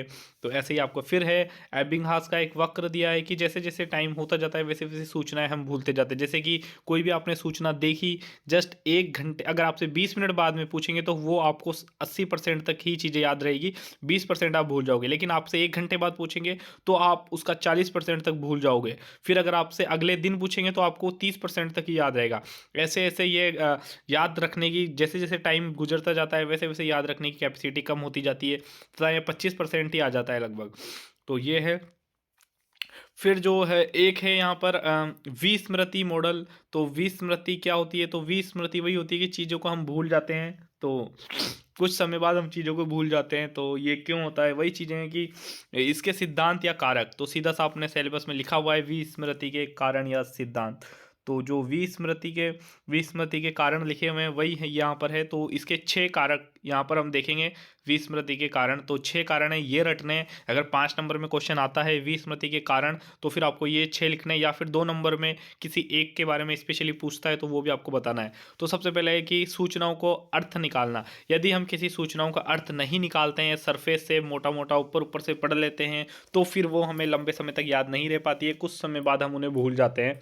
तो यही है कि हम सूचनाओं को बिना अर्थ निकाले पढ़ते हैं तो भूल जाते हैं। फिर दूसरा है कि भंडारण नहीं कर पाते हैं, क्योंकि हमारा एक जो हमारी माइंड की, हमारी मेमोरी की कैपेसिटी बहुत कम है। तो हम बहुत ज़्यादा चीज़ों को जब एक साथ पढ़ते हैं, बहुत सारे जैसे कि पूरा बिहेवियर है तो इसमें इतनी सारी चीज़ें हैं, तो हमें वो पूरी की पूरी चीज़ें याद नहीं रहेगी। सूचनाएं अत्यधिक होने की वजह से हम याद नहीं कर पाते हैं, तो ये भंडारण के कारण होती है। फिर है पुनरुद्धार नहीं। यदि हम चीज़ों को रिवीजन नहीं करते हैं, तो जैसे कि आपने बिहेवियर आज पढ़ा, अब आप इसको 3 दिन बाद, 1 हफ्ते बाद रिवीजन नहीं करेंगे, तो स्वाभाविक सी बात है आप भूल जाएंगे। तो रिवीजन ज़्यादा इंपॉर्टेंट है, रिवीजन बार बार करो। तो ये तीसरा मॉडल था। फिर है चौथा हास व अनुपयोग। वही है कि जो एबिंगहास ने दिया था कि जैसे जैसे अगर आप सूचनाओं को जैसे ही पढ़ते हो तो एक 20 मिनट बाद में भूल जाते हो, आधे घंटे बाद में, 1 घंटे बाद में, 1 दिन बाद में, बिल्कुल सूचनाएं बहुत कम हो जाती है। तो आप बार बार उसका अगर अनुपयोग नहीं करेंगे तो फिर आप सूचनाएं भूल जाएंगे। तो ये हास या अनुपयोग का एबिंगहास द्वारा दिया गया सिद्धांत है। फिर है अभिप्रेरित विस्मरण। फिर ये फ्राइड का है कि हम कुछ चीज़ें ऐसी होती है जिसे जानबूझ करके भूलना चाहते हैं। फ्राइड के द्वारा दिया गया है अभिप्रेरित सिद्धांत विस्मरण का। इसके अंदर कुछ चीज़ जैसे कि किसी के पेरेंट्स की डेथ हो जाना, किसी से जो ब्रेकअप हो जाना, कुछ डिवोर्स वगैरह हो जाना, ऐसी सूचनाएं जो हम जानबूझ के चाहते हैं कि वो भूल जाए, तो ये वाली चीज़ें अभिप्रेरित विस्मरण में आती है, जो हम चाहते हैं खुद से भूलना। फिर आती है अवरोध सिद्धांत। अवरोध सिद्धांत इंपॉर्टेंट है, ये 2 नंबर में पूछा जा सकता है। अवरोध सिद्धांत में 2 बातें आती है, अग्रलक्षी, पूर्वलक्षी। अग्रलक्षी की पहले से कोई मोबाइल नंबर आपको किसी दोस्त का याद है, तो आप उसके नए मोबाइल नंबर नहीं याद कर पा रहे हो, मतलब कि पहले से मौजूद सूचना के कारण नई सूचना ग्रहण नहीं कर पाना। और एक होता है पूर्वलक्षी, मतलब कि नए मोबाइल नंबर आने के कारण, नए मोबाइल नंबर याद करने के कारण आप पुराने मोबाइल नंबर भूल चुके हो। जैसे कि आपकी कोई नई गाड़ी थी, तो आप नई गाड़ी आ गई तो उसकी नंबर प्लेट के कारण आप पुरानी नंबर प्लेट आपकी गाड़ी की भूल चुके हो। तो बस वही सीधा सा यहाँ पर लॉजिक है। तो ये 6 कारण आपको याद रखने हैं कि विस्मृति या मतलब कि भूलते क्यों हैं। तो भूलते क्यों हैं उसके लिए एक सिद्धांत दिया गया है। ये 6 प्रकार के सिद्धांत है। अर्थ नहीं निकाल पाते हैं, भंडारण नहीं कर पाते हैं, रिवीजन पुनरुद्धार नहीं कर पाते हैं। एक है हास्य या अनुप्रयोग, अपने आप ही भूलते जाते हैं, चीज़ों को नहीं पढ़ते हैं, बार बार नहीं याद रखते हैं। तो एक है अभिप्रेरित विस्मरण, मतलब कि हम जानबूझ के भूलना चाहते हैं। एक है अवरोध सिद्धांत, इसमें दो है अग्रलक्षी पूर्वलक्षी। फिर है अभिप्रेरणा का आकलन, ये भी टॉपिक सीधा सीधा हमारे सिलेबस में दे रखा है, तो ये थोड़ा सा इंपॉर्टेंट हो जाता है 5 नंबर के लिए। अभिप्रेरणा आकलन, अभिप्रेरणा आकलन की विधियां हैं। तो कुछ अभिप्रेरणा आकलन की विधियां हैं, देख लीजिए। प्रश्नावली विधि, प्रश्नावली विधि। दूसरी है प्रक्षेपण विधि। तीसरे परिस्थिति जन्य विधि। प्रश्नावली विधि, प्रक्षेपण विधि, परिस्थिति जन्य विधि। फिर है क्रिया स्तर मापन विधि, ऐतिहासिक घटना चयन विधि, अवरोध विधि। इसके अंदर आपको बातें लिखनी है, जैसे कि प्रश्नावली विधि, अभिप्रेरणा का आकलन जो मोटिवेशन होता है उसका हम आकलन करते हैं। तो इसमें प्रश्नावली विधि, कुछ किसी से प्रश्न पूछ करके हम जो है उसका आकलन करते हैं। जैसे कि ये प्रश्नावली विधि, तो इसमें व्यक्ति को कुछ प्रश्न दिए जाते हैं तथा ये सबसे सुगम प्रचलित विधि है। इसमें कुछ प्रश्न दिए जाते हैं, है ना। तो उन प्रश्नों का निर्मित किए जाते हैं तथा उसके उत्तरों के आधार पर इसका आकलन किया जाता है।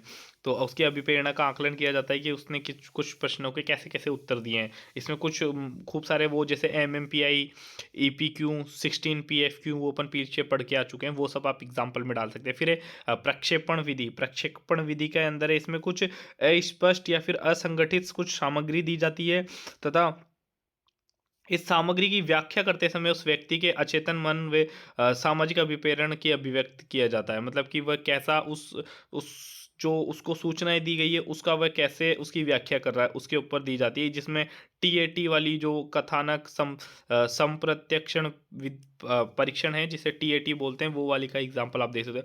फिर परिस्थिति जन्य, किसी विशिष्ट ऐसी परिस्थिति में उसको डाल दिया जाता है तथा उस परिस्थिति में उसके उसकी अभिप्रेरणा क्या है, उससे कैसा बिहेव कर रहा है, वो है। फिर एक क्रिया स्तर मापन विधि, इसमें भी वही है कि जिस व्यक्ति में अभिप्रेरणा जितनी प्रबल होती है वह उस अभिप्रेरणा से संबंधित अनुक्रिया व अभिव्यक्तियां उतनी ही तीव्रता से करता है। मतलब कि उस जिसमें जितना ज़्यादा मोटिवेशन होगा किसी चीज़ को लेकर के, वह उसके प्रति उतना ही अधिक क्रियाशील होगा। जैसे किसी को RS के लिए जितना अधिक मोटिवेशन होगा वो उतनी ही ज़्यादा पढ़ाई करेगा, उतनी ही ज़्यादा टेस्ट देगा, उतनी ही ज़्यादा बार रिवीजन करेगा, वही चीज़ें। फिर ऐतिहासिक घटना, वो पुरानी घटनाओं के आधार पर है, जैसे कि सूचनाएं उसको मिलती है तथा समाज से भी उसको मिलते हैं, तो उस जानकारी के अनुसार उसकी अभिप्रेरणा देखी जाती है। फिर चयन विधि की, उसके सामने काफ़ी सारे ऑप्शन है तथा वो उसमें से किसको चूज़ करता है। जैसे कि IAS का एग्ज़ाम आ रखा है, RS का एग्ज़ाम आ रखा है, जूनियर अकाउंटेंट का एग्ज़ाम आ रखा है, तो आप उनमें से किसी एक को चूज़ करते हो, तो वो फिर वो वहाँ पे देखा जाता है कि उसकी अभिप्रेरणा किसको लेके ज़्यादा थी। फिर है अवरोध विधि, किसी व्यक्ति कुछ जैसे कि बार बार अवरोध आने पर भी वह उसी के लिए डेडिकेशन के साथ लगा रहता है। जैसे कि एक अटेम्प्ट में RS में नहीं हुआ, दूसरे में नहीं हुआ, फिर भी वह उसके लिए तीसरे चौथे पांचवें अटेम्प्ट में भी प्रयास कर रहा है, तो ये होता है। फिर हाँ, ये अपना जो टॉपिक था ये यहाँ पर हो चुका है। फिर है अपना प्रतिबल व प्रबंधन, ये अपना लास्ट 4th यूनिट है, प्रतिबल एवं प्रबंधन, मतलब कि स्ट्रेस एंड मैनेजमेंट, जो अपना लास्ट टॉपिक है, ये वाला टॉपिक है। ठीक है, तो ये तो छोटा सा ही टॉपिक है, ठीक है, इसमें तो कुछ 2 4 5 बातें ही याद करनी पड़ेगी। तो फिर ये लगभग अपना 1.5 घंटे का वीडियो बनेगा, 1.5 घंटे में कंप्लीट हो चुका है। और मैं सोच रहा हूँ कि जैसे ही इनको होने के बाद में जो हम क्लासरूम टेस्ट होते हैं स्प्रिंग बोर्ड एकेडमी के अंदर, तो क्लासरूम जो सब्जेक्टिव टेस्ट होते हैं उसकी कॉपी आपको दिखाऊं। तो कोशिश करूँगा कि कुछ आंसर राइटिंग आपको दिखाऊं, कुछ क्वेश्चंस दिखाऊं, जो आपको अगर सही लगेगा तो मैं दिखा दूंगा। कमेंट करके भी आप बता सकते हो दिखाने या नहीं दिखाने, तो उस पर डिस्कशन कर लेंगे। और काफ़ी सारी कॉपियाँ पड़ी है मेरे पास, तो उस कॉपी का मैं वीडियोस बना के यहाँ पे डाल दूंगा। तो सबसे पहले तो प्रतिबल होता क्या है, स्ट्रेस होता क्या है। तो जब स्ट्रेस का अर्थ है कि जब समस्या हमारी क्षमता से ज़्यादा हो जाती है या फिर कुछ नया बदलाव हो जाता है, तो हम हमारा संतुलन भंग हो जाता है, तो फिर व्यक्ति में शारीरिक, सामूहिक, संज्ञानात्मक, व्यवहारात्मक परिवर्तन होते हैं तथा जो इन सभी पक्षों को प्रभावित कर देते हैं। जैसे कि स्ट्रेस कब आता है? जब 30 सब्जेक्ट आपको 3 महीने में पढ़ने हों, जैसे कि जिसमें साइंस, हिंदी, इंग्लिश ऐसे सब्जेक्ट भी शामिल हो, तो फिर आपके लिए ये समस्या, तब आप स्ट्रेस व्यक्ति में आ जाता है। कुछ नया बदलाव, जैसे कि आपको पता था कि 27-28 जनवरी को मेंस है, लेकिन वो मेंस 27-28 जनवरी की जगह पर 10-12 जनवरी को हो जाए, 11-12 जनवरी को हो जाए, 10-11 जनवरी को हो जाए, तो फिर कुछ नया बदलाव से भी आपके अंदर स्ट्रेस हो जाएगा, या फिर आपका संतुलन भंग हो जाए तो उस हिसाब से भी। तो व्यक्ति के अंदर शारीरिक रूप से, सामूहिक रूप से, संज्ञानात्मक, व्यवहारात्मक रूप से इन सभी पक्षों में परिवर्तन होते हैं। शारीरिक, संज्ञानात्मक, व्यवहारिक, इन सभी पक्षों में को प्रभावित कर देते हैं। तो यही स्ट्रेस है, यही प्रतिबल होता है। फिर प्रतिबल के दबाव के कारण, तो अपने टॉपिक दे रखा है प्रतिबल की प्रकृति, प्रतिबल के प्रकार, स्रोत, प्रतिबल के लक्षण, प्रभाव, ठीक है, ये सब चीज़ें हैं। तो अभी हम देख लेते हैं। सबसे पहले है दबाव के प्रकार। तो सबसे पहले हैंस व सेले ने 2 प्रकार के बताए हैं कि जो प्रतिबल या फिर जो स्ट्रेस होता है, ये 2 प्रकार का होता है। तो स्ट्रेस कैसे होते हैं? 2 प्रकार के होते हैं। एक तो होता है यू स्ट्रेस, एक होता है D stress. You stress, D stress. तो यू स्ट्रेस जो होता है, ये सकारात्मक पद्धति का होता है। ये कार्य में निष्पादन लाता है या फिर कार्य को अच्छे प्रभावी ढंग से करने के लिए करता है, तथा ये मध्यम व इच्छित होता है ना। तो ये लाभकारी होता है, निष्पादन होता है, निष्पादन को बढ़ा देता है, तथा ये मध्यम और इच्छित तनाव होता है। जो डी स्ट्रेस होता है, ये होता है, ये नेगेटिव प्रभाव, नकारात्मक प्रभाव डालता है, ये बुरा होता है, ठीक है, बुरा होता है, असंयमित होता है, अतार्किक होता है, तथा अतार्किक होता है, ठीक है। तो वही फिर इनमें वही अंतर है कि ये वाला जो यू स्ट्रेस है वो अल्पकालीन होता है, तथा इसमें उत्सुकता अधिक होती है, तथा ये क्योंकि मोटिवेशन थोड़े ही टाइम के लिए होता है, लेकिन उत्सुकता अधिक होती है। इसमें अभिप्रेरणा प्लस ऊर्जा दोनों होती है, तथा ये निष्पादन और ये सकारात्मक पद्धति का होता है। जबकि डी स्ट्रेस ये दीर्घकालीन होता है, इसमें दुश्चिंता को बढ़ा देता है, अभिप्रेरणा अवरुद्ध हो जाती है, तथा यह नेगेटिव प्रकृति का होता है, ठीक है। जैसे कि यू स्ट्रेस में एक एग्जांपल देख लो कि जैसे कि माता पिता की डेथ हो जाना, तलाक हो जाना, उस टाइप की चीज़ें, डिवोर्स हो जाना, ठीक है। फिर यहाँ पर है दूसरी चीज, ताप के प्रभाव। फिर कारणों में किन कारणों से प्रतिबल होता है? तो ये एनसीईआरटी के अनुसार कारणों से, किन कारणों से प्रतिबल होता है, तो 3 कारणों से प्रतिबल यहाँ पर बताया गया है। कौन कौन से? भौतिक, पर्यावरणीय, भौतिक या फिर पर्यावरणीय। फिर दूसरा है सामाजिक या फिर सामाजिक दबाव। फिर है तीसरा मनोवैज्ञानिक दबाव। भौतिक पर्यावरण में वही है कि गर्मी से, शोर शराबा, भीड़, प्राकृतिक आपदाएं, या फिर नींद आपको नहीं आ पाना, पौष्टिक भोजन आप नहीं ले पाते हो, तो ये भौतिक या पर्यावरणीय है। फिर एक सामाजिक है। सामाजिक में तो वही बाहरी कारक जो दूसरे लोग हमें स्ट्रेस में डाल देते हैं, ठीक है ना, वो सब चीज़ें इसके अंदर आती है। फिर जो है वो तीसरा मनोवैज्ञानिक दबाव। मनोवैज्ञानिक दबाव के अंदर वही स्वयं अपने खुद के ही स्वयं के मस्तिष्क में उत्पन्न होते हैं। प्रत्येक के अलग अलग हो सकते हैं, कुंठा, द्वंद्व, आंतरिक दबाव, इस टाइप की चीज़ें हो जाती है। फिर है प्रतिबल के कारण, दबाव के, प्रतिबल या फिर दबाव के कारण, ठीक है। तो प्रतिबल या फिर हमें स्ट्रेस किन कारणों से होता है, तो वही इसमें है 3 चीज़ें हैं। एक तो है जीवन की घटनाएं। तो इसमें वह घटनाएं सम्मिलित की जाती है जो दैनिक हमारे दिनचर्या में परिवर्तन की वजह से होते हैं। जैसे कि घर चेंज करना, रूम चेंज करना, उस टाइम पे हमें एक स्ट्रेस होता है कि यार गाड़ी कहाँ से लाएंगे, सामान को कैसे पैक करेंगे, कहाँ लेके जाएंगे, ये सब चीज़ें। फिर एक है परेशान करने वाली घटनाएं। ये भी जो है हमारे दैनिक जीवन में स्ट्रेस को बढ़ा देती है, ठीक है, दैनिक जीवन के स्ट्रेस को बढ़ा देती है। इसमें उत्पन्न दबाव की प्रकृति व्यक्तिगत होती है। व्यक्तिगत प्रकृति इनमें व्यक्तिगत मनोवैज्ञानिक, है ना, जिन लोगों के अंदर यह अधिक होती है, उनका जो मनोवैज्ञानिक स्वास्थ्य होता है वह निम्न स्तर का होता है। जैसे कि ट्रैफिक जाम है और स्ट्रेस में आ जाते हो, है ना, तो वह सब चीज़ें, ट्रैफिक समस्या, बिजली और पानी की समस्या, ऐसी चीज़ें इसके अंदर आ जाती है। घर में कोई लड़ाई झगड़ा, कलेश हो रहा है, वो सब चीज़ें। फिर जो तीसरा है वो है अभिघातक घटनाएँ। अभिघातक घटनाएँ वह घटनाएँ होती है जो थोड़ी-सी गंभीर घटनाएँ होती है, जैसे कि कोई भूकंप, सुनामी, दुर्घटना, रेल, सड़क दुर्घटना ऐसी चीज़ें हो जाती है, तो वो इसके अंदर शामिल होती है, तथा इसके अंदर व्यक्ति को जो है वो विशेषज्ञों की सहायता लेनी चाहिए, मनोवैज्ञानिकों की सहायता लेनी चाहिए, ताकि वह जो है वो ज़्यादा डिप्रेशन में नहीं जाए। वो सब चीज़ें इसके अंदर शामिल की जाती है। फिर आ जाता है दबाव या प्रभाव के लक्षण, ठीक है? दबाव या प्रभाव के लक्षण। तो दबाव या प्रभाव के लक्षण मतलब दबाव के प्रभाव या फिर लक्षण, दबाव के प्रभाव या फिर लक्षण, ये सेम से ही है। 4 प्रकार के हैं: भावनात्मक, भावनात्मक, शरीर क्रियात्मक, मतलब शारीरिक, भावनात्मक, शारीरिक, व्यवहारात्मक, है ना, संज्ञानात्मक। तो ये चीज़ें आपको लिखनी है। दोनों में अगर कोई दबाव पूछता है, मतलब दबाव के प्रभाव पूछता है, मतलब कि स्ट्रेस के कोई प्रभाव या फिर स्ट्रेस के लक्षण क्या है, तो आपको इन्हीं चारों में वही सेम सेम सी बातें लिखनी है। मैंने दोनों को एक ही जगह कंपाइल कर दिया है। जैसे कि भावनात्मक में आपको लिखना है चिड़चिड़ापन हो जाता है, दुश्चिंता चिंता हो जाती है ना, दुश्चिंता भावनात्मक, फिर नशे की प्रवृत्ति और वैसी सब चीज़ें आपको लिखनी है। फिर शरीर में आपको लिखना है कि हार्मोन्स अत्यधिक वो हो जाते हैं एक्टिवेट, ब्लड प्रेशर हाई हो जाता है, सिर दर्द, चक्कर आना, तेज बुखार, है ना, और अपनी जो हार्ट जो है वो थोड़ा तेज हार्ट बीट बढ़ जाना। फिर संज्ञानात्मक में भी आपको लिखना है कि कमज़ोर स्मृति हो जाती है, एकाग्र हम नहीं हो पाते हैं, और वही ये, और अल्पकालीन स्मृति हो जाती है, तार्किक चिंतन हम नहीं कर पाते हैं, नकारात्मक चीज़ें ही हम देख पाते हैं। फिर व्यवहारात्मक में भी आपको लिख देनी है कि ये दीर्घकालीन योजनाओं को का अभाव होता है, इसमें नशे का सेवन हो जाता है, इसमें कार्य निष्पादन नहीं हो पाता है। तो वो सब चीज़ें आपको इसके अंदर लिखनी है ना।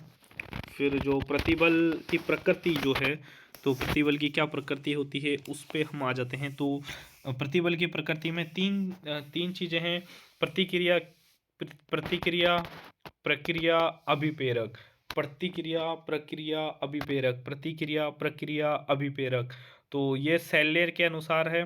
प्रतिक्रिया को बताया सेल्ले ने, है ना, प्रतिबल प्रतिक्रिया के रूप में, तो ये सेल्ले ने बताया है। प्रतिबल प्रक्रिया के रूप में लेजरस ने बताया है। प्रतिबल अभिप्रेरक के रूप में ये होम्स व राहे ने बताया है। तो प्रतिबल की प्रकृति पूछ लेता है, या फिर पूछेगा कि प्रतिक्रिया के रूप में, प्रतिबल को प्रतिक्रिया के रूप में बताया है, या इससे आप क्या समझते हैं, तो ये आपको याद रखना है। सेल्ले ने, लेजरस ने और होम्स ने। प्रतिक्रिया, प्रक्रिया, अभिप्रेरक, प्रतिक्रिया, प्रक्रिया, अभिप्रेरक, सेल्ले, लेजारस, होम्स। तो सेल्ले ने बताया कि ये सभी के लिए समान होता है, तथा इसने अरे एक ट्रिक है जो कि अनुकूलन का सिद्धांत दिया। एक अनुकूलन का सिद्धांत दिया। अनुकूलन के सिद्धांत में सबसे पहला है अलार्म, मतलब कि सचेत प्रतिक्रिया, अलार्म सभी के लिए है। तो जैसे ही सबसे पहले स्ट्रेस होता है तो सब एकदम से सचेत हो जाते हैं, स्ट्रेस होता है तो सबसे पहले वो डाउन जाते हैं। जैसे कि एग्ज़ाम डेट घोषित हो गई तो सब एक बार तो सबके सब सैड हो जाएंगे, डाउन चले जाएंगे। लेकिन सचेत प्रतिक्रिया, फिर जो प्रतिरोध होता है, मतलब कि उस अपने संसाधन, अपना जो उपलब्ध संसाधन होते हैं, एक रणनीति बनाते हैं, उसके उसके पीछे लग जाते हैं, तो वो होता है प्रतिरोध करते हैं। समस्या आई, समस्या का प्रतिरोध कर रहे हैं। फिर जो तीसरी स्टेप होती है वो होती है परिश्रांति काल। जब हम उसके अनुरूप हमारा टारगेट पूरा नहीं कर पाते हैं, समय में सिलेबस पूरा नहीं कर पाते, तो फिर परिश्रांति मतलब हमें एक डाउन, वापस से हम डाउन होने लग जाते हैं। तो ये तीन है, सबसे पहले डाउन जाएंगे, फिर हम प्रतिरोध करेंगे समस्या का, तो एक लेवल पे जाएंगे, फिर परिश्रांति, वापस से डाउन चले जाएंगे। तो इसके बीच में जो एक रेखा बनी है, ये देख सकते हो आप यहाँ पे, जो ओमिस्टेशी जो ये एक रेखा है, इसे हम ओमिस्टेशी कहते हैं। जो ये ओमिस्टेशी होती है, तो ये एक रेखा होती है, तथा इसके ऊपर और नीचे ही व्यक्ति जाता रहता है हमेशा। तो इस ओमिस्टेशी कहते हैं। तो ये सचेत प्रतिक्रिया, प्रतिरोध, परिश्रांति, तीन प्रकार की ये चीज़ें होती है। फिर जो लेजारस ने बताया प्रक्रिया के रूप में, तो ये इसमें दो प्रकार की प्रतिक्रिया होती है। तो ये सबके लिए विपरीत होती है, वो तो सबके लिए समान होती थी, ये सबके लिए विपरीत होती है। इसमें दो होती है, एक तो प्राथमिक और एक द्वितीय। प्राथमिकता के अंदर तो सबसे पहले तो कारण पता लगाया जाता है कि इसका क्या कारण है, ठीक है। द्वितीय में कि उपलब्ध संसाधन। प्राथमिकता के अंदर तो कारण लिखाया जाता है कि भाई कोई भी समस्या आई है तो इसका क्या कारण है, जैसे कि एग्ज़ाम इतनी जल्दी हो रहा है, क्यों हो रहा है, क्या हर बार ही ऐसा होता है या फिर वो। फिर जो दिखते हैं कि अब क्या सॉल्यूशन है, क्या कोचिंग ज्वाइन करनी चाहिए, टेस्ट सीरीज ज्वाइन करनी चाहिए, सेल्फ स्टडी करनी चाहिए, वो सब चीज़ें उपलब्ध संसाधनों के अनुसार नोट्स हैं नहीं है, शॉर्ट नोट्स बनाए। फिर है तीसरा है अभिप्रेरक प्रतिबल का अभिप्रेरक के रूप में। तो ये होम्स व राहे ने बताया है, दबाव को स्वतंत्र चर के रूप में इन्होंने अनुभव अनुभव किया है। मतलब कि दबाव को दबाव के रूप में नहीं बल्कि स्वतंत्र चर के रूप में अनुभव के कारण के रूप में देखा गया है। ठीक है, तो ये यहाँ पर इसकी प्रकृति हो गई। अब आ जाओ प्रतिबल प्रबंधन। ठीक है, प्रतिबल प्रबंधन जो मैनेजमेंट है ये आप कैसे कर सकते, प्रतिबल का प्रबंधन या फिर सामना कैसे कर सकते हो आप। ठीक है, सामना करना है कि जैसे कि प्रतिबल हो गया है तो अब आप उसका सामना कैसे, तो दो है कि एक तो है एडलर पार्कर और एक है लेजारस व फॉकमैन। सबसे पहले है एडलर पार्कर और एक है लेजारस फॉकमैन। तो एडलर पार्कर का है टी सिद्धांत। टी से है टास्क ओरिएंटेड, कार्योन्मुख। मतलब कि सबसे पहले तो कार्योन्मुख, सबसे पहले तो देखो कि जैसे ही एग्जाम डेट घोषित हुई तो टास्क ओरिएंटेड, कार्योन्मुख, मतलब कि आपने एक योजना बनाई है ना, दबाव की स्थिति में सूचनाओं को एकत्रित किया, उसका विश्लेषण, समाधान, वैकल्पिक उपायों का पता लगाया। जैसे कि समय सारणी बनाई आपने कि कितने समय में कितना वो पढ़ना है, या फिर कोई टेस्ट सीरीज ज्वाइन करने की सोची, कोचिंग ज्वाइन करने की सोची, वो सब चीज़ें। फिर दूसरा है कि इमोशनल ओरिएंटेड, मतलब कि संवेग सम्यक अभिविन्यस्त युक्ति, मतलब परिहार। दूसरा है संवेग अभिविन्यस्त युक्ति, मतलब कि इसमें आशा को बनाए रखना और भावनाओं को नियंत्रित करने का प्रयास करते हैं। जैसे कि मतलब बनाए रखते हैं कि यार ठीक है 3 महीने सबके लिए ही, 3 महीने का ही टाइम है, तो अपना जितना होगा लोगों का भी उतना ही होगा, तो अपन उसको मतलब कि होप रखते हैं कि हाँ अपना कुछ हो सकता है, होप नहीं खोते हैं। फिर तीसरा है परिहार परिहार अभिविन्यस्त युक्ति, अवॉइडेंस ओरिएंटेड। इसमें है कि इसमें स्थिति की गंभीरता को नकारने का प्रयास किया जाता है, दबाव को कम किया जाता है, नेगेटिव थॉट्स को नहीं लाया जाता है, जिससे हम दोस्तों से बात करते हैं, थोड़ा सा टीवी देख लेते हैं, ऐसी चीज़ें करके स्ट्रेस को कम करने की कोशिश करते हैं हम। फिर जो है लेजारस फॉकमैन के अनुसार, तो लेजारस फॉकमैन ने जो दो बातें बताई, एक तो है समस्या केंद्रित, सबसे पहले तो है समस्या केंद्रित उपाय।